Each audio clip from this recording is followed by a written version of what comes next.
தனிப்பெரும்பான்மையில் இருக்கும்போது எல்லா கவர்மெண்ட்டும் ஆடி தீப்பாங்க. அது 10 வருஷத்தில் மோடி என்ன மாதிரியான ஆட்டங்களை போட்டார் என்பது நமக்கு தெரியும். அது கண்டிப்பாக இந்த முறை இருக்காது என்று நாம் நம்பலாம். இஷ்டம் போல் பில் எல்லாம் பாஸ் பண்ணுறது, ஒரே நாளில் டிமானிட்டைசேஷன் அனௌன்ஸ் பண்ணுறது, ஒரே நாளில் லாக்டவுனை ஒரு 4 மணி நேரத்தில் அனௌன்ஸ் பண்ணுறது, இத்தகைய கூத்துக்கள்லாம் நடப்பதற்கு வாய்ப்புகள் மிக மிக குறைவு.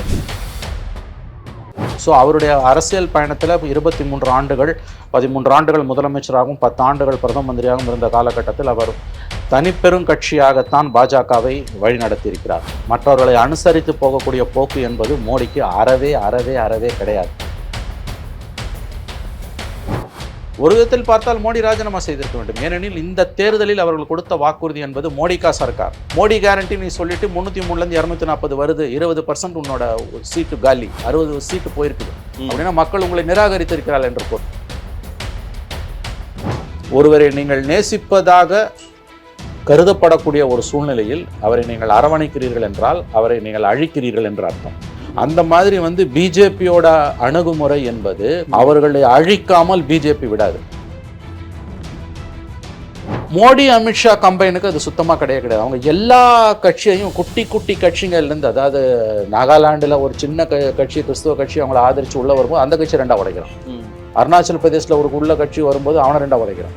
அசாம் கன பரிஷத்தை சுக்கலா உடைக்கிறான். அதே மாதிரி சிவசேனாவை மொத்தமாக காலி பண்ணுறான். சிவசேனா இல்லைன்னா பிஜேபி மகாராஷ்டிராலே இல்லை. இவர் இந்த 5 வருஷம் இந்த கவர்மெண்ட் நீடிக்குதுன்னா அது 5 வருஷம் முடிவில் இந்த 2 கட்சியும் இருக்காது. அப்படி நீடிச்சதுன்னா இந்த கவர்மெண்ட், அல்லது இந்த கவர்மெண்ட் அப்படி நீடிக்குதுன்னா கண்டிப்பாக மோடி பிஎம்மாக இருக்க முடியாது. 2ல் 1 தான் இருக்க முடியும். மோடியோட ஸ்ட்ராங்கான ஒரு அப்போசிஷன் இருக்கு. இவங்களுடைய சப்போர்ட் இல்லாமல் மோடியால் அதெல்லாம் பண்ணுறதுக்கான வாய்ப்பு இல்லைன்னு நீங்கள் சொல்லலாம். பழைய ஸ்டைல்ஸை பின்பற்றுவாங்களா? நான் அதை கொஞ்சம் ஸ்கெப்டிக்கலாக பார்க்குறேன். எப்படின்னா, பழைய நாயுடு இல்லை இவர். 2004 2004 was NDA convener. In fact Naidu வந்தார்னா மோடி அமித்ஷா எந்திரிச்சு நிற்பாங்க, அவர் சேர் எடுத்து போடுவாங்க. ஏன்னா அப்போ Modi was just organising secretary and Delhi BJP. Amit Shah Gujarat politics, மோடிக்காக உட்காந்துருப்பாரு. அதனால பழைய நாயுடு கிடையாது. மோடியும் பழைய மாதிரி எல்லாரையும் உள்ள தூக்கி போட்ட மாதிரி இப்போ நாயுடு பண்ண முடியாது.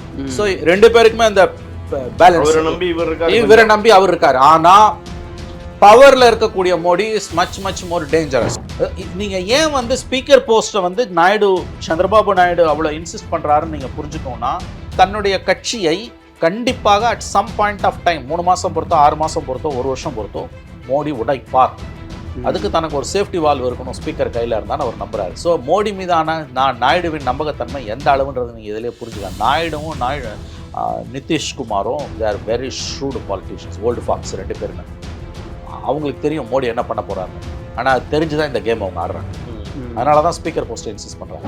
இல்லை 26ல் ஆட்சியை பிடிப்போன்றாரு சார். யாரு?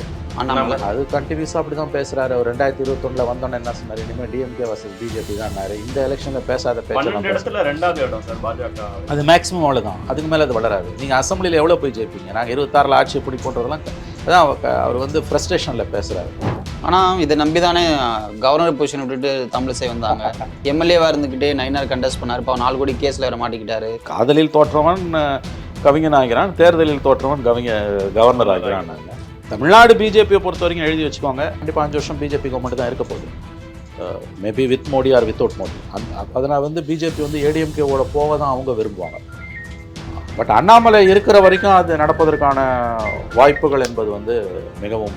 அவரும் கூட்டணி இல்லைன்றாரு. 2026 அதிமுக கூட்டணி இல்லை அப்படின்றது. அடுத்த நாள் நடக்கிறத பற்றி என்னன்னு தெரியாது. 26 பற்றி முதல்ல இவர் பிஜேபி தலைவராக இருக்காருன்னு பாருங்க.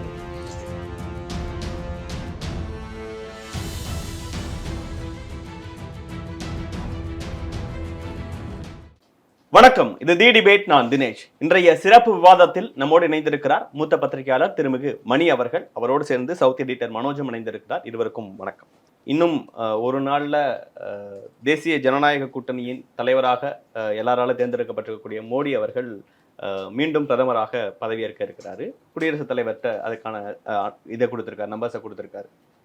போன 2 கவர்மெண்ட்ல என்ன இருந்தது, அடுத்த தடவை மோடி ஆட்சி அமைக்கும் போது என்ன இல்லாமல் இருக்க வாய்ப்பு இருக்கு, என்னென்ன பெரிய அவருக்கு டிஃபிகல்ட்ஸ்லாம் இருக்க வாய்ப்பு இருக்கு சார்?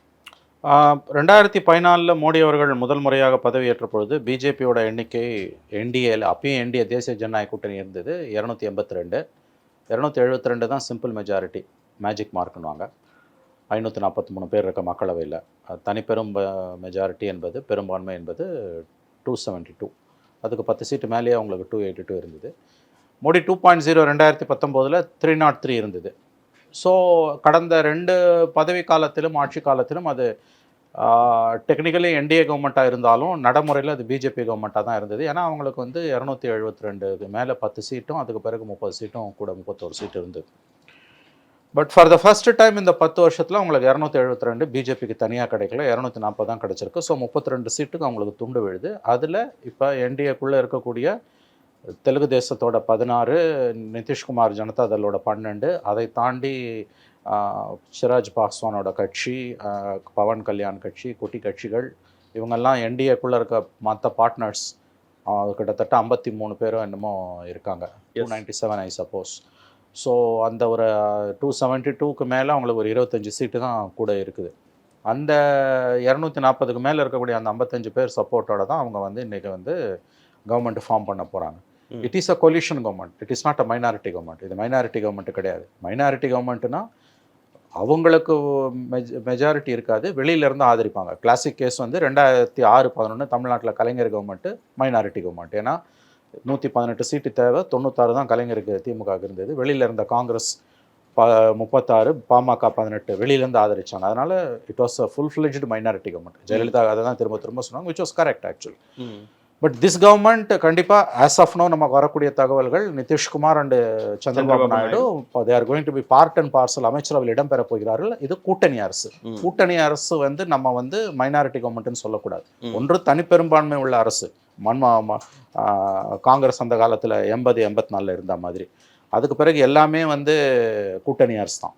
80 இந்திரா காந்தி, 84 ராஜீவ்காந்திக்கு பிறகு 89 91 நரசிம்மராவ், 89 இருந்த முதல்ல இருந்த விபி சிங், அப்புறம் சந்திரசேகர், அதுக்கு பிறகு நரசிம்மராவ், அதற்கு பிறகு தேவகவுடா, ஐகே குஜ்ரால், வாஜ்பாய், அதற்கு பிறகு மன்மோகன் சிங், எல்லாருமே வந்து கூட்டணி அரசு. நரேந்திர மோடி கவர்மெண்ட்டும் கூட்டணி அரசு தான். ஏன்னா அவங்களுக்கு தனி மெஜாரிட்டி இருந்தாலுமே வந்து it was a collision government. So 89 தொடரக்கூடிய கூட்டணி அரசு தான் இப்பயும் தொடருது. பட் டெக்னிக்கலி கடந்த 10 ஆண்டுகளில் அது வாஜ்பாய் பிஜேபி கவர்மெண்ட்டாக இருந்தது. ஏன்னா அவங்களுக்கு மெஜாரிட்டி இருந்த காரணத்தால். But it was called as NDA government தான். கடைசியில் வந்து இந்தியான்னு பேர் வச்சன எதிர்கட்சிகள் கூட்டணிக்கு என்டிஏ கூட்டத்தை கூட 9 வருஷமாக கூட்டத்தை கூட மோடி அவர்கள் கூட்டினார். ஆனால் நடைமுறையில் நம்ம பார்க்கும்போது 10 ஆண்டுகளில் வந்து அது தனிப்பெரும் கவர்மெண்ட்டாக, சிங்கிள் பார்ட்டி கவர்மெண்ட்டாக இருந்தது. இப்போ மறுபடியும் அந்த 89 2014 வரைக்கும் 25 வருடங்களாக இருந்த அந்த கூட்டணி அரசு இருக்குல்ல, கொலிஷன் கவர்மெண்ட் கல்ச்சர், அந்த கூட்டணி அரசின் கலாச்சாரத்திற்கு உண்மையான கூட்டணி அரசாக இந்த நம்முடைய மோடி அவர்களுடைய தலைமையிலான இந்த அரசு திரும்புகிறது. சவால்கள்னு பார்த்தீங்கன்னா கண்டிப்பாக தனிப்பெரும்பான்மையில் இருக்கும்போது எல்லா கவர்மெண்ட்டும் ஆடி தீர்ப்பாங்க. அது 10 வருஷத்தில் மோடி என்ன மாதிரியான ஆட்டங்களை போட்டார் என்பது நமக்கு தெரியும். அது கண்டிப்பாக இந்த முறை இருக்காது என்று நாம் நம்பலாம். இஷ்டம் போல் வந்து பில் எல்லாம் பாஸ் பண்ணுறது, ஒரே நாளில் டிமானிட்டைசேஷன் அனௌன்ஸ் பண்ணுறது, ஒரே நாளில் லாக்டவுனை 4 மணி நேரத்தில் அனௌன்ஸ் பண்ணுறது, இத்தகைய கூத்துக்கள்லாம் நடப்பதற்கு வாய்ப்புகள் மிக மிக குறைவு.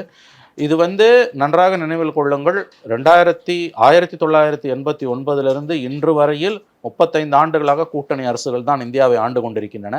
நடுப்புற ஒரு 10 ஆண்டுகள் 14-19 வந்து அது கூட்டணி அரசாக இருந்தாலும் நடைமுறையில் ஒரு கட்சி ஆட்சியாக இருந்தது, அவர்களுக்கு இருந்த மெஜாரிட்டியால். நவ் இப்போ கூட்டணி அரசு 35 ஆண்டுகளாக இருக்கக்கூடிய அரசு தொடர்கிறது. நடுப்புற ஒரு 10 வருஷம் பிரேக்குக்கு பிறகு அவ்வளோதான். கூட்டணி அரசா உன்னை வந்து கொண்டு போகிறதுக்கான அந்த அனுசரணை எல்லாம் மோடி அவர்கள்ட்ட இருக்கான்னு தெரியல. அது கொண்டு போவாங்களாங்கிற ஒரு டவுட்ஸ் இருக்கு. அவர் வந்து தனி மெஜாரிட்டியோட எடுத்தோம் கவிழ்த்தோன்னு அவர் நினைக்கிறத உடனடியாக சாதிக்கக்கூடிய, புள்ளி கமாவை கூட மாற்ற மாட்டேன்னு சொல்லக்கூடிய அந்த அளவுக்கு ஒரு தனியாவே எல்லாத்தையும் கொண்டு போன ஒருத்தர். அவருக்கு இந்த அனுசரணை எல்லாம் இருக்குமான்னு தெரியலங்கிற பார்வை, அது பத்தி உங்க பார்வை? அது ரொம்ப நியாயமான பார்வை, மிக மிக நியாயமான பார்வை. மோடி அவருடைய அரசியல் ஆளுமையை, அரசியல் வரலாறை பார்த்தீர்கள் என்றால் 2001 நவம்பரில் குஜராத்தில் ஒரு முதலமைச்சராக பொறுப்பேற்கிறார். அன்றைக்கு குஜராத் முதலமைச்சராக இருந்த கேஷுபாய் பட்டேல் சில பல காரணங்களாக முதலமைச்சர் பதவியிலிருந்து விலகுகிறார். முதலமைச்சராக நரேந்திர மோடி அவர்கள் அங்கு பதவி ஏற்கிறார். அப்பொழுது அவர் எம்எல்ஏ கூட கிடையாது. 6 மாத காலத்திற்குள் அவர் எம்எல்ஏவாக பதவி ஏற்க வேண்டும். துரதிருஷ்டவசமாக 2002 பிப்ரவரியில் கோத்ரா ரயில் இழப்பு நடக்கிறது. அதைத் தொடர்ந்து குஜராத் இனக்கலவரங்கள் நடக்கின்றன. அந்த காலகட்டத்தில் மோடி அவர்கள் முதலமைச்சராக இருக்கும்பொழுது அந்த எலெக்ஷன்ஸை அட்வான்ஸ் பண்ணுறார். அந்த அடுத்த ஆண்டு வர வேண்டிய தேர்தல்களை முதல்ல அட்வான்ஸ் பண்ணிடுறாரு. அறுதி பெரும்பான்மையில் 2002 ஜெயிக்கிறாரு, 2007 ஜெயிக்கிறாரு, 2012 ஜெயிக்கிறாரு. 2013 அவரை பிஜேபி பிரைம் மினிஸ்டர் கேண்டிடேட்டாக கோவால கூட்டத்தில் அனௌன்ஸ் பண்ணுது. 2014 பிரதமர் ஆகிறாரு. அறுதி பெரும்பான்மை 282, 2019 303. ஸோ அவருடைய அரசியல் பயணத்தில் 23 ஆண்டுகள், 13 ஆண்டுகள் முதலமைச்சராகவும் 10 ஆண்டுகள் பிரதம மந்திரியாகவும் இருந்த காலகட்டத்தில் அவர் தனிப்பெரும் கட்சியாகத்தான் பாஜகவை வழிநடத்தியிருக்கிறார். மற்றவர்களை அனுசரித்து போகக்கூடிய போக்கு என்பது மோடிக்கு அறவே கிடையாது. ஒரு தனிமனித ஆளுமை என்கின்ற முறையில் வாஜ்பாய் அவர்கள் இன்க்ளூசிவ் பர்சனாக இருந்தார். அப்போ அவருக்கு எம்பிஸ் 182 தான் இருந்தாங்க. 98ல் 96ல் வாஜ்பாய் முதல்ல 13 நாள் பதவி ஏற்கிறார். நரசிம்மராவ் தோத்த பிறகு முதல்ல அன்றைய குடியரசுத் தலைவர் சங்கர் தயாள் சர்மா வாஜ்பாய் தான் அழைத்தார், சிங்கிள் லார்ஜஸ்ட் பார்ட்டி. 13 நாள் பதவியில் இருந்துட்டு நோ கான்ஃபிடன்ஸ் நம்பிக்கையில்லா தீர்மானத்தை மூவ் பண்ணாமலே அவர் ராஜினாமா செஞ்சுட்டு போனார். அதுக்கு பிறகு தான் தேவகவுடா குஜரால் 98ல் 182 சீட்டு ஜெயிச்சு கூட்டணி கட்சியெல்லாம் சேர்த்து 90 சீட்டு வெளியில் இருக்கணும் 272க்கு. அதுக்கு மேலே சீட் எல்லாரையும் கொலைட் பண்ணி தான் அவர் ஆட்சியில் இருந்தார். 13 மாதத்தில் ஜெயலலிதா அந்த கவர்மெண்ட்டை கவுத்தார். 99 அதே செப்டம்பரில் மீண்டும் ஆட்சிக்கு வரும்போது அதே 182 தான் வாஜ்பாய் கிட்ட இருந்தது. அவர் கிட்டத்தட்ட 4.5 ஆண்டுகள், அதாவது 2004 செப்டம்பரில் வர வேண்டியதை மேலே எலெக்ஷனை வச்சு முடித்தாங்க. கொலிஷன் கவர்மெண்ட்டை தான் அவர் ரன் பண்ணார். ஆனால் இவர் 10 வருடங்கள் ஒரு தனி மெஜாரிட்டி உள்ள ஒரு தான் தோன்றித்தனமான அரசை தான் நடத்தியிருக்கார். இன்க்ளூசிவ் பர்சனாக மோடி இருப்பது என்பது அறவே சாத்தியமற்ற ஒன்று என்பது தான் எல்லோருடைய பார்வையும், அது நியாயமான பார்வையும் கூட. மோடி அண்ட் அமித்ஷாவோட பாணி என்பது அவர்கள் சொல்வார்கள், மற்றவர்கள் கேட்டுக்கொள்ள வேண்டும். It's one way traffic. நான் இப்போ அந்த அணுகுமுறை இப்பொழுது முற்றிலுமாக வேலைக்கு ஆகாது. இவர்கள் அரவணைத்து தான் போக வேண்டும். இன்னொரு முக்கியமான விஷயம், ஒரு விதத்தில் பார்த்தால் மோடி ராஜினாமா செய்திருக்க வேண்டும். ஏனெனில் இந்த தேர்தலில் அவர்கள் கொடுத்த வாக்குறுதி என்பது மோடிகா சர்க்கார், என்டிஏ சர்க்கார்னு சொல்லலை, பாஜ்பா சர்க்கார், பிஜேபி சர்க்கார்னு சொல்லலை. ஒரு தனிமனித துதிபாடல் எந்த அளவுக்கு உச்சாணி கொம்புக்கு போய் நின்றது என்றால், ஒரு நாடாளுமன்ற ஜனநாயகம் உள்ள நாட்டில் அதிபர் முறை தேர்தலாக தேர்தலை நடத்தியது மட்டுமல்லாமல், பிரச்சாரத்தை கொண்டு போனது மட்டுமல்லாமல், அவர்கள் கொடுத்த வாக்குறுதி என்பது என்டிஏவோட வாக்குறுதி என்று இல்லை, பிஜேபியோட வாக்குறுதி என்று இல்லை. மோடிகா guarantee. It was not NDA guarantee or BJP guarantee. Now it is Modi's guarantee. Modi guarantee நீ சொல்லிட்டு 303லேருந்து 240 வருது, 20% உன்னோட சீட்டு காலி, 60 சீட்டு போயிருக்குது அப்படின்னா மக்கள் உங்களை நிராகரித்திருக்கிறார்கள் என்று பொருள். நிராகரித்திருக்கிறார்கள் என்றால் முற்றிலும் என்று நான் சொல்ல மாட்டேன். ஆனால் ஒரு தனி மனிதனை முன்னிறுத்தி தேர்தலை சந்தித்த பொழுது அந்த தனி மனிதன் 20% வாக்குகளை சீட்ஸ் கவுண்ட்ல இழக்கிறார், 60 இடங்கள் போகிறது என்றால் கண்டிப்பாக மக்கள் அவர் மீது வைத்திருக்கக்கூடிய நம்பிக்கையை இழந்திருக்கிறார்கள் என்றுதான் பொருள். இப்போ உண்மையான கொலிஷன் கவர்மெண்ட்டை நோக்கி, உண்மையான கூட்டாட்சி அரசை நோக்கி இன்றைக்கு இந்த அரசு திரும்பி இருக்கிறது. இதை எந்த அளவுக்கு மோடி கையாளுவார்? அவரால் ஒரு கூட்டணி அரசை 10 ஆண்டுகள் ஒரு நாட்டை வழிநடத்திய பிரதமர், கூட்டணி அரசு என்று சொல்லப்பட்டாலும் நடைமுறையில் ஒரு கட்சி மெஜாரிட்டியாக அதை கொண்டு போனவர், எல்லா முடிவுகளையும் தான் தோன்றித்தனமாக எடுத்தவர். குறிப்பாக டிமானிட்டைசேஷன் போன்ற விஷயத்தில் சொந்த கட்சியிலேயே எவரையும் கலந்து ஆலோசிக்காமல் அன்றைய கேபினெட் மீட்டிங் நடக்கும் பொழுது 2016ஆம் ஆண்டு நவம்பர் 8ஆம் தேதி இரவு கேபினெட் மீட்டிங் 7 மணிக்கு கூடும்போது எல்லா அமைச்சர்கள் இன்க்ளூடிங் அருண் ஜேட்லியோட மொபைல் ஃபோன்ஸ் வெளியில் வைக்கப்பட்டது. 1 மணி நேரத்தில் 8 மணிக்கு முடிவு பண்ணிட்டு 8:30 மணிக்கு பிரதமர் அறிவிக்கிறார். கூட்டணி கட்சிகள் தன்னுடைய சொந்த அமைச்சர்களுக்கும் கலந்து ஆலோசிக்கவில்லை, கூட்டணி கட்சி உள்ள என்டிஏவையும் கலந்து ஆலோசிக்கல, முதலமைச்சர்களையும் கலந்து ஆலோசிக்கல. அதே போல் லாக்டவுன் அனௌன்ஸ் பண்ணும்போது 8 மணிக்கு அனௌன்ஸ் பண்ணி 12 மணிக்கு அனௌன்ஸ் பண்ணார். ஸோ இந்த மாதிரி முக்கியமான முடிவுகள் எல்லாவற்றையும் ப்ளஸ் எல்லா முடிவுகளையுமே தான் தோன்றித்தனமாக எடுத்தேன் கவிழ்த்தேன் என்ற பாணியில் எடுத்த ஒரு பிரதமரால் இன்றைக்கு கூட்டணி அரசை எவ்வாறு நடத்த முடியும் என்பது ஒரு மிக முக்கியமான ஒரு ஹிமாலயன் கொஸ்டின் தான் நம்ம அதை சொல்லணும். தெரியல என்ன நடக்க போகிறது என்று. சார், இன்னைக்கு தமிழ்நாட்டில் இந்த டெவலப்மெண்ட்டை பார்க்க எல்லாரும் என்ன சொல்கிறாங்க அப்படின்னா, நிதிஷும் சந்திரபாபு நாயுடும் குடைச்சல் கொடுத்தே இருப்பாங்க, அவங்க மோடியை சரியாக செயல்பட விட மாட்டாங்க, ஐ மீன் பழைய சுதந்திரத்தோடு செயல்பட விட மாட்டாங்க, குடைச்சல் கொடுக்கக்கூடிய ஆட்களாக இருப்பாங்கன்னு சொல்கிறாங்க. அது உங்களுடைய பார்வையில் சரியான ஒரு விஷயமா? அதோட சேர்ந்து அவங்க இருவருமே சபாநாயகர் பொறுப்பு தங்கள் கட்சியை சேர்ந்தவங்களுக்கு கொடுக்கணுங்கிறத வைக்கிறாங்க. அது ஏன் சார்? அது சபாநாயகருக்கு பிறகு வருவோம். முதல்ல சந்திரபாபு நாயுடும் நிதிஷும் குடைச்சல் கொடுக்க முடியுமா? இந்த அரசு ஒரு 6 மாதத்துக்கு மேலே நீடிச்சதுன்னா அவங்க கட்சி அவங்க கண்ட்ரோலில் இருக்குமா, அல்லது மோடி அவர்களை கபலீகரம் செய்வாரா என்பது தான் நம்ம முக்கியமாக கவனிக்க வேண்டிய விஷயம். கடந்த 10 ஆண்டுகளில் பிஜேபியை ஆதரித்த எல்லா கட்சிகளும் முற்றிலுமாக பிஜேபியால் கபலீகரம் செய்யப்பட்டிருக்கின்றன. அது அசாம் கன பரிஷத்தாக இருக்கலாம், சிவசேனாவாக இருக்கலாம், அல்லது அபார்ட்டட் அட்டெம்ப்ட் நடந்த அதிமுகவாக இருக்கலாம். நாம் சொல்லிக்கொண்டே போகலாம். அதாவது மோடியுடைய அணுகுமுறை, பிஜேபியோட அணுகுமுறை, அமித்ஷாவோட அணுகுமுறை என்பது அவர்கள் இப்படி சொல்லலாம். நீங்கள் இந்தியர்களுக்கு புரியக்கூடிய மொழியில் என்றால் திருதராஷ்டிர ஆலிங்கனம். அது திருதராஷ்டிர ஆலிங்கனம்னா கேள்விப்பட்டிருக்கீங்களா? தெரியாது இல்லையா. திருதராஷ்டிர ஆலிங்கன் என்றால் என்னன்னு கேட்டிங்கன்னா, மகாபாரத யுத்தம் முடிஞ்ச உடனே பஞ்சபாண்டவர்கள் போய் இவர்கிட்ட திருதராஷ்டிரருக்கு அவங்க பெரியப்பா கிட்ட ஆசீர்வாதம் வாங்க போகிறாங்க. அப்போ முதல்ல 5 சகோதரர்களும் ஆசீர்வாதம் போகும்போது முதல்ல தர்மரை அனுப்புகிறார் கிருஷ்ணர். 2வது பீமனை அனுப்பாமல் பீமன் உருவத்தில் அதே வடிவத்தில் கொண்ட ஒரு வெண்கல சிலையை அனுப்புகிறார். திருதராஷ்டிரன் அந்த வெண்கல சிலையை பீமனை வா பீமா என்று சொல்லி கட்டி அணைக்கிறார். கதை இது. கட்டி அணைக்கும் பொழுது தான் அவருக்கு ஞாபகம் வருகிறது, இவன் தான் தன்னுடைய மகனை கொன்றான் என்று ரொம்ப இறுக்கமாக அணைக்கிறார்.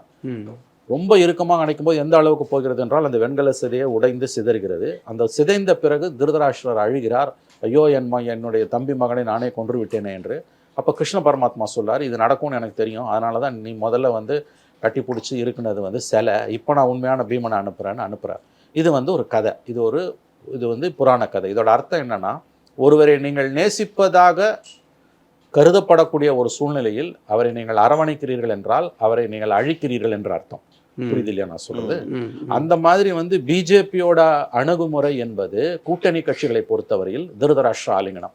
அவர்களை அழிக்காமல் பிஜேபி விடாது. வாஜ்பாய் வந்து ஒரு ஓட்டு வித்தியாசத்தில் ஜெயலலிதா அந்த கவர்மெண்ட்டை கவுத்த பிறகு கூட வந்து கண்ணியமான மனிதராகத்தான் இருந்தார். அதற்கு பிறகு 6 ஆண்டுகள் ஒரு அரசு நடத்தும் போது கூட வந்து எல்லோருக்குமான ஒரு இடத்தை கொடுத்தார். இது அவருக்கு மெஜாரிட்டி இல்லைன்ற காரணத்தால் மட்டும் இல்லை, ஒரு தனி மனித ஆளுமை என்கின்ற கூடிய ஒரு இன்க்ளூசிவ் பர்சன் தான். மோடி அமித்ஷா கம்பைனுக்கு அது சுத்தமாக கிடையாது. அவங்க எல்லா கட்சியையும் குட்டி குட்டி கட்சிகள்லேருந்து, அதாவது நாகாலாண்டில் ஒரு சின்ன கட்சி கிறிஸ்துவ கட்சி அவங்கள ஆதரித்து உள்ளே வரும்போது அந்த கட்சி 2 உடைக்கிறான். அருணாச்சல் பிரதேசில் ஒரு உள்ள கட்சி வரும்போது அவனை 2 உடைக்கிறான். அசாம் கன பரிஷத்தை சுக்கலாக உடைக்கிறோம். அதே மாதிரி சிவசேனாவை மொத்தமாக காலி பண்ணுறோம். சிவசேனா இல்லைன்னா பிஜேபி மகாராஷ்டிராலே இல்லை. அதே மாதிரி தெலுங்கு தேசத்தில் சந்திரபாபு நாயுடு வந்து இவங்க கூட்டணியில் தான் இருக்காரு. 18 அவர் வெளியில் போகிறாரு, நோ கான்ஃபிடன்ஸ் மோஷன் மூவ் பண்ணி ராஜ்யசபாவில் 5 எம்பிசி மொத்தமாக உள்ளே இழுத்துக்கிறாங்க. இந்த மாதிரி அடுக்கி கொண்டே போகலாம். இப்போ என்ன ஒரு ரொம்ப விவரம் அறிந்த பொலிட்டிக்கல் சயின்டிஸ்ட்ஸ், அரசியல் விஞ்ஞானிகள், அரசியல் பார்வையாளர்கள் மத்தியில் இருக்கக்கூடிய விஷயம்னு கேட்டிங்கன்னா, இந்த 2 பேரும் சந்திரபாபு நாயுடுவும் நிதிஷ்குமாரும் இவர்கள் என்னதான் சாமர்த்தியமாக இருந்தாலும் 6 மாத காலம் அல்லது 1 ஆண்டு அதிகபட்சம் அதற்குள் அதுவரையில் இவர்கள் மோடியுடன் இருந்தால், அமைச்சரவைக்கு உள்ளே இருந்தால் கண்டிப்பாக மோடி இந்த ரெண்டு பார்ட்டிஸையும் உடைச்சி தாம் பக்கம் இழுத்துப்பார். இந்த 5 வருஷம் இந்த கவர்மெண்ட் நீடிக்குதுன்னா அது 5 வருஷம் முடிவில் இந்த 2 கட்சியும் இருக்காது. அப்படி நீடிச்சதுன்னா இந்த கவர்மெண்ட், அல்லது இந்த கவர்மெண்ட் அப்படி நீடிக்குதுன்னா கண்டிப்பாக மோடி பிஎம்மாக இருக்க முடியாது. 2ல் 1 தான் இருக்க முடியும். மோடியோட ஸ்ட்ராங்கான ஒரு அப்போசிஷன் இருக்கு, இவங்களுடைய சப்போர்ட் இல்லாம மோடியால அதெல்லாம் பண்றதுக்கான வாய்ப்பு இல்லைன்னு சொல்லலாம். அதாவது இன்னைக்கு வந்திருக்கக்கூடிய இன்னைக்கு ரொம்ப முக்கியமான, இன்னைக்கு ஹிந்து ஆங்கில நாளிதழில் ரொம்ப முக்கியமான ஒரு கட்டுரை வந்திருக்கு, the roads to India's redemocratisation the சேலஞ்சஸ்னு. கிறிஸ்டோபர் ஜெஃபர்லே நீங்கள் கேள்விப்பட்டிருப்பீங்க. ஆர்எஸ்எஸ் பிஜேபியை பற்றி மிக அதிகமான ஆய்வு கட்டுரைகளை புத்தகங்களை எழுதியவர். Is a research director, science professor, Indian politics and sociology, Kings college London, president of the French Political Science Association and chair of the British Association for South Asian Studies. அவர் வந்து ரொம்ப அழகாக ஒரு பாயிண்ட், ரொம்ப முக்கியமான கட்டுரை. அதாவது வந்து அரசியல், இந்திய அரசியலை உற்று நோக்கக்கூடியவர்கள் எல்லாருமே ரொம்ப உன்னிப்பாக பார்க்கக்கூடிய ஒரு பார்வை. The roads to India's redemocratisation and challenges, இந்தியாவோட மறு ஜனநாயகமாக்கம், அதில் உள்ள சவால்கள் என்பது தான். அதில் வந்து அவர் ஒரு பாயிண்ட் சொல்கிறார், நீங்கள் நல்லா கவனிக்கணும். Under these circumstances, Mr. Modi may not be in a position to keep the NDA together, either because its partners would be asking for too much, and because he has never been a team player, a pragmatic expert in coalition, making apt at diffusing tensions by making concessions. புரியுது இல்லையா? அதாவது வந்து மோடி அவர்கள் under the சர்க்கம்ஸ்டன்ஸை இப்போ உள்ள சூழ்நிலையில் may not be in a position to keep the NDA together. அவரால் வந்து என்டிஏவை ஒற்றுமையாக வைத்திருப்பது என்பது கடினமானது. ஏன்னா அவர் ஒரு டீம் பிளேயரும் கிடையாது, மற்றவர்களை மதிக்கக்கூடியதும் கிடையாது. The Sangh Parivar then may replace him by a man such as Nitin Gadkari. அந்த கட்டத்தில் சங்க பரிவார் நிதின் கட்கரி மாதிரியான ஒருவரை வந்து கொண்டு வரலாம். who has been supported by the RSS on many occasions in the past. Mr. Modi was the candidate of Nagpur by default in 2014. By டிஃபால்ட்டில் தான் 2014 PM candidate அவரை கொண்டு வராங்க. And is relationship with the chunks top leaders has not improved. இந்த 10 வருஷத்தில் சங்கோட அவருடைய ஆர்எஸ்எஸோட உறவு என்பது எந்த விதத்திலும் மேம்படலை. அதுக்கு அடுத்த பாயிண்ட், ரொம்ப முக்கியமான பாயிண்ட் அவர் சொல்லுகிறார் Christopher Jaffrelot. But mister Modi and Amit Shah will not let go of power so easily. Mister மோடியும் அமித்ஷாவும் அவ்வளவு சீக்கிரத்தை அதிகாரத்தை தங்கள் கையில் இருந்து நழுவி போக விடமாட்டார்கள். There is so much at stake. அவர்களுக்கு இழப்பதற்கு ஏராளமாக இருக்கின்றன. And nobody can anticipate the techniques that Mr. Modi may resort to save his post. தன்னுடைய பதவியை காப்பாற்றிக் கொள்வதற்கு மிஸ்டர் மோடி எந்த எல்லைக்கும் போவார் என்பதை யாராலும் யூகிக்கவும் முடியாது, எதிர்பார்க்கவும் முடியாது. அதாவது பவரை கொடுக்கறது ஈஸி, ஆனால் திரும்ப வாங்கிறது கஷ்டம்னு 2014 மோடி பதவி ஏற்றப்ப ஜெயிச்ச அன்னைக்கு மே 16 அன்னைக்கு ரிசல்ட் வந்து 2014 அன்று மாலை 6 மணி அளவில் நம்முடைய ஃப்ரண்ட் லைனில் முக்கியமான ஒரு செய்தியாளராக இருந்து இப்போ இந்த ஐடிஎம் என்கின்றது இணையத்தை நடத்திக்கிட்டு இருக்க வெங்கடேஷ் ராமகிருஷ்ணன் சொன்னார்னு விஜயசங்கர், நம்முடைய ஃப்ரண்ட் லைன் எடிட்டர் விஜயசங்கர் என்கிட்ட சொல்லியிருக்கார். ஃபார்மர் எடிட்டர் விஜயசங்கர் என்கிட்ட சொன்னார். நவ் ஜெஃபர்லேவோட அனாலிசிஸ் அது எல்லாரும் படிக்க வேண்டிய ஒரு கட்டுரை இது. இன்றைக்கு ஹிந்து ஆங்கில நாளிதழில் வந்திருக்கக்கூடிய அந்த கட்டுரை வந்து ரொம்ப முக்கியமான ஒரு கட்டுரை. ரொம்ப எந்த ஒரு இந்தியன் அனாலிஸ்ட்டும் அப்படி எழுத முடியாது. ரொம்ப பிரமாதமாக ரொம்ப ஆப்டாக வந்து அவங்க அதில் சொல்லியிருக்காங்க. அதில் இன்னொரு பாயிண்ட்டும் அவர் சொல்கிறார், the balance of power has not shifted but tilted. The balance of power has not shifted but tilted. Shiftedனா மொத்தமா இந்த அதிகார மையம் மாறவில்லை, சற்றே சரிந்திருக்கிறது, சற்றே சாய்ந்திருக்கிறது. The balance of power has not shifted but tilted because the BJP remains the dominant party. ஏன்னா BJP தான் dominant பார்ட்டியா இருக்கு 240 சீட் வாங்கி. But for the first time in his political career, Narendra Modi will have to play a coalition game. தன்னுடைய அரசியல் வாழ்க்கையில் முதன்முறையாக கூட்டணி அரசியலை நடத்தக்கூடிய ஒரு நிர்பந்தத்திற்கு பிரதமர் தள்ளப்பட்டிருக்கிறார். இப்போ நான் ரொம்ப சிம்பிளா நம்ம பார்க்கறது, இந்த ரெண்டு பேரும் பரவலான புரிதல் என்னன்னா, விவரமறிந்த அரசியல் பார்வையாளர்கள் மத்தியில் both Nitish and Chandrababu Naidu 28 seat இருக்குது அவங்களுக்குள்ள. மோடி இதே மாதிரி பவர்ஃபுல்லாக இருந்தார்னா 5 ஆண்டு ஆட்சி முடியும் போது இந்த ரெண்டு பேரும் காணாமல் போயிருப்பாங்க. இவங்க ரெண்டு பேரும் அவர் கபலீகரம் பண்ணியிருப்பார். அல்லது இவங்க ரெண்டு பேரும் அரசியல் ரீதியாக உயிரோடு இருக்காங்கன்னா மோடி வந்து அங்கே மாற்றப்பட்டிருப்பார். ஏன்னா மோடியோட குணத்துக்கு, ஏன்னா அன்னைக்கு சித்தார்த் பாட்டியான்ற ஜேர்னலிஸ்ட் இன்னைக்கு வயரில் கூட ஒரு ஆர்டிகல் எழுதியிருந்தார், கொலிஷன் பார்ட்னராக இருக்கிறதுக்கு அடிப்படையான பல குணாம்சங்கள் தேவை. இதில் ஒன்று கூட அமித்ஷா மோடி கிடையாது. இதை அவங்க செய்வாங்க, கொலிஷன் பார்ட்னராக இருப்பாங்க, கொலிஷன்ஸை வந்து கூட்டணிகளை அழகாக நிர்மாணிப்பாங்க, அதை கொண்டு போவாங்கன்னு எதிர்பார்க்கறது. அவங்க ரெண்டு பேருமே தலைகீழ மாறுவாங்க, அப்ஸ் அண்ட் டவுன் அவங்க மாறுவாங்கன்னு எதிர்பார்ப்பது போல அதற்கு வாய்ப்பு குறைவுன்னு தான் எல்லாருமே சொல்கிறாங்க. ஸோ இப்போ இருக்கக்கூடிய சுச்சுவேஷன் என்னன்னு கேட்டிங்கன்னா, இப்போ நாளைக்கு என்டிஏ எம்பிஸ் கூட்டம் இருக்குது. இப்போ 9ஆம் தேதி பிரைம் மினிஸ்டர் 10 மணிக்கு வந்து ஞாயிற்றுக்கிழமை பதவி ஏற்றுக்கிறாருன்னு ஏஎன்ஐ நியூஸ் வந்திருக்குது. 21ஆம் தேதி இது கான்ஃபிடன்ஸ் இது மூவ் பண்ணுவாங்க அப்படின்றாங்க. நவ் இப்போதைக்கு இது ஓடும், பட் எவ்வளோ நாள் ஓடும், அல்லது இப்போதைக்கே கூட வந்து அன்ஃபோர்சின் சர்க்கம்ஸ்டன்சஸ் வந்ததுன்னா என்ன ஆகும்? There are several ifs and buts and challenges. Modi இதே ஸ்ட்ரென்த்தை வச்சுக்கிட்டு இந்த ரெண்டு கட்சிகளுக்கும் சேதாரம் இல்லாமல், கூட்டணிகளுக்கு சேதாரம் இல்லாமல் வாஜ்பாய் பதவி விட்டு இழங்கும்போது எந்த கூட்டணி கட்சியும் அழியாமல் அப்படியே தான் இருந்தது. அந்த மாதிரி மோடி வந்து 5 வருஷத்தை பதவியை ஓட்டுவார்னு நீங்கள் எதிர்பார்க்கவே முடியாது. மோடி 5 வருஷம் வண்டி ஓட்டினார்னா இங்கே வந்து பலி வந்து இருக்கும். ஏன்னா கடந்த காலங்களில் சந்திரபாபு நாயுடுக்காக இருக்கட்டும் இல்லை நிதிஷ்குமாருக்காக இருக்கட்டும், 2 பேருக்குமே மோடி அண்ட் ஷா கூட ஒரு கசப்பான நிகழ்வுகள்ன்றது நடந்திருக்கு. ஸோ அப்படிப்பட்ட ஒரு நேரத்தில் தங்களுடைய சப்போர்ட் இல்லாமல் மோடியால் அங்கே இருக்க முடியாதுன்னு தெரிந்து வைத்திருக்கக்கூடிய அவங்க இந்த விஷயத்தை எளிதில் எடுத்துப்பாங்களா? எளிதில் எடுத்துக்க மாட்டாங்க. இவங்க 2 பேரையும் நம்ம ரொம்ப உன்னிப்பாக கவனிக்கணும். இவங்க 2 பேரில் முதல்ல சந்திரபாபு நாயுடு, ஒன்று மறந்துடாதீங்க, now Chandrababu Naidu is under bail. பெயிலில் தான் இருக்கார் அவர். ஏன்னா அவன் ஜெகன் போட்ட வழக்கில், ஜெகன்னா ஆந்திர பிரதேஷ் கவர்மெண்ட் போட்ட வழக்கில், அவர் சிஎம்மாக இருக்கும்போது அந்த ஊழல் வழக்கு போட்டாங்க இல்லையா, அந்த வழக்கில் உச்சநீதிமன்றத்தால் ஜாமீன் கொடுக்கப்பட்டு அவர் ஜாமீனில் இருக்கிறார். I think if my memory goes correct, subject to correction 2 கேஸில் அவர் பெயிலில் இருக்கார். ஒரு கேஸ் எனக்கு கன்ஃபார்மாக தெரியும், இன்னொரு case subject to correction. And I think is facing 4 cases நினைக்கிறேன். This also subject to correction. Central ஏஜென்சிஸோட கேஸ் அவர் மேலே இருக்கான்னு எனக்கு தெரியல. பட் ஜெகன் அரெஸ்ட் பண்ணதே ஒரு இடியினுடைய டாக்குமெண்ட் வழியாக தான். யார் இவரை நாயுடு அரெஸ்ட் பண்ணதே இடியோட டாக்குமெண்ட் வழியாக தான் சொல்லும்போது any time ED may step in. Now இதுலேருந்து தன்னை காப்பாற்றிக்கிறதுக்கு கூட வந்து நாயுடு வந்து இப்போ மோடியோட போகலாம். நீங்கள் எல்லாரும் வந்து இப்போ நாயுடு வந்து அவரை குறைச்சி மதிப்பிட முடியாது, மோடியை வந்து அவர் இந்த தடவை செக் அண்ட் பேலன்ஸில் வைப்பாருலாம் சொல்கிறீங்க. நான் வந்து அதை கொஞ்சம் ஸ்கெப்டிக்கலாக பார்க்குறேன். எப்படின்னா, பழைய நாயுடு இல்லை அவர். 2004 2004 he was NDA convener. In fact Naidu வந்தார்னா மோடி அமித்ஷா எந்திரிச்சு நிற்பாங்க, அவர் சேர் எடுத்து போடுவாங்க. ஏன்னா அப்போ Modi was just an organising secretary and Delhi BJP. Amit Shah Gujarat politician, மோடிக்காக அங்கே வந்து உட்காந்துருப்பார். இவங்க ரெண்டு பேரும் எஸ்பெஷலி மோடி வந்து சந்திரபாபு நாயுடு அப்போ not only was Andhra Pradesh chief minister, was NDA convener, PM rank அவருக்கு. அவர் வந்தாருன்னா எந்திரிச்சு நிற்பாங்க. பட் அவருக்கு 2014-18 அப்போ வந்து ஃபர்ஸ்ட் மோடி கவர்மெண்ட்ல ஒரு மந்திரியாவே இருந்தாங்க. ஆனால் அந்த பேக்கேஜ் கொடுக்கலன்னு அவர் 18 வெளியில போறாரு. மோடி வீட்டு வாசல் அவரு மம்தாலாம் தர்ணா பண்றாங்க. டிமானிட்டைசேஷன் அப்போ பிரசிடென்ட்டை பார்த்துலாம் அவங்க இன்ஃபேக்ட் 2019 மமதாவும் சந்திரபாபு நாயுடும் பிரசிடென்ட் கிட்ட போய் ராம்நாத் கோவிந்த் பிரசிடென்ட் கிட்ட போய் ஜெயிச்சா கூட மோடியை பதவி ஏற்க அழைக்கக்கூடாதுன்னு வினோதமான பெட்டிஷன்லாம் கொடுத்துட்டு வந்தாங்க. இந்த அளவுக்கு அவருடைய மோடி எதிர்ப்பு போச்சு. நவ் இன்னைக்கு அவர் சிஎம் கடந்த 6 மாசம் மேலே அரெஸ்ட் ஆகி ஜெயிலுக்கு போய் சுப்ரீம் கோர்ட் பெயிலில் வந்தப்போ எல்லாம் வந்து இன்னமும் ஒரு பெயிலில் தான் இருக்காரு. இதை மறந்துடாதீங்க. Now is under bail. நீங்கள் சொன்ன மாதிரி இது இடி கைடட் கேஸ். அது any time ED may step in. அதனால் பழைய நாயுடு கிடையாது இது. ஆனால் இந்த 16 வந்து அவர் லெவரேஜ் ஆகி மோடியும் வந்து பழைய மாதிரி வந்து எல்லாரையும் உள்ள தூக்கி போட்ட மாதிரி இப்போ நாயுடு பண்ண முடியாது. ஸோ ரெண்டு பேருக்குமே அந்த பேலன்ஸ் இவரை நம்பி அவர் இருக்காரு. ஆனால் பவர்ல இருக்கக்கூடிய Modi is much more dangerous.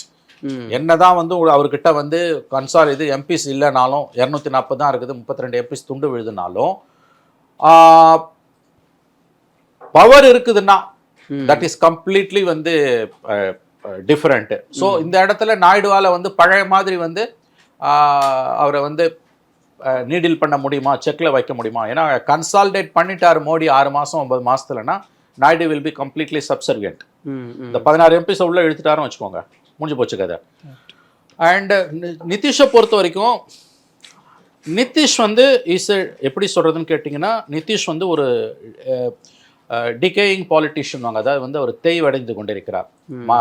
Bihar அசம்பிளியில் Bihar பாலிடிக்ஸ்ல Nitish வந்து பழைய பவர்ல இல்லை.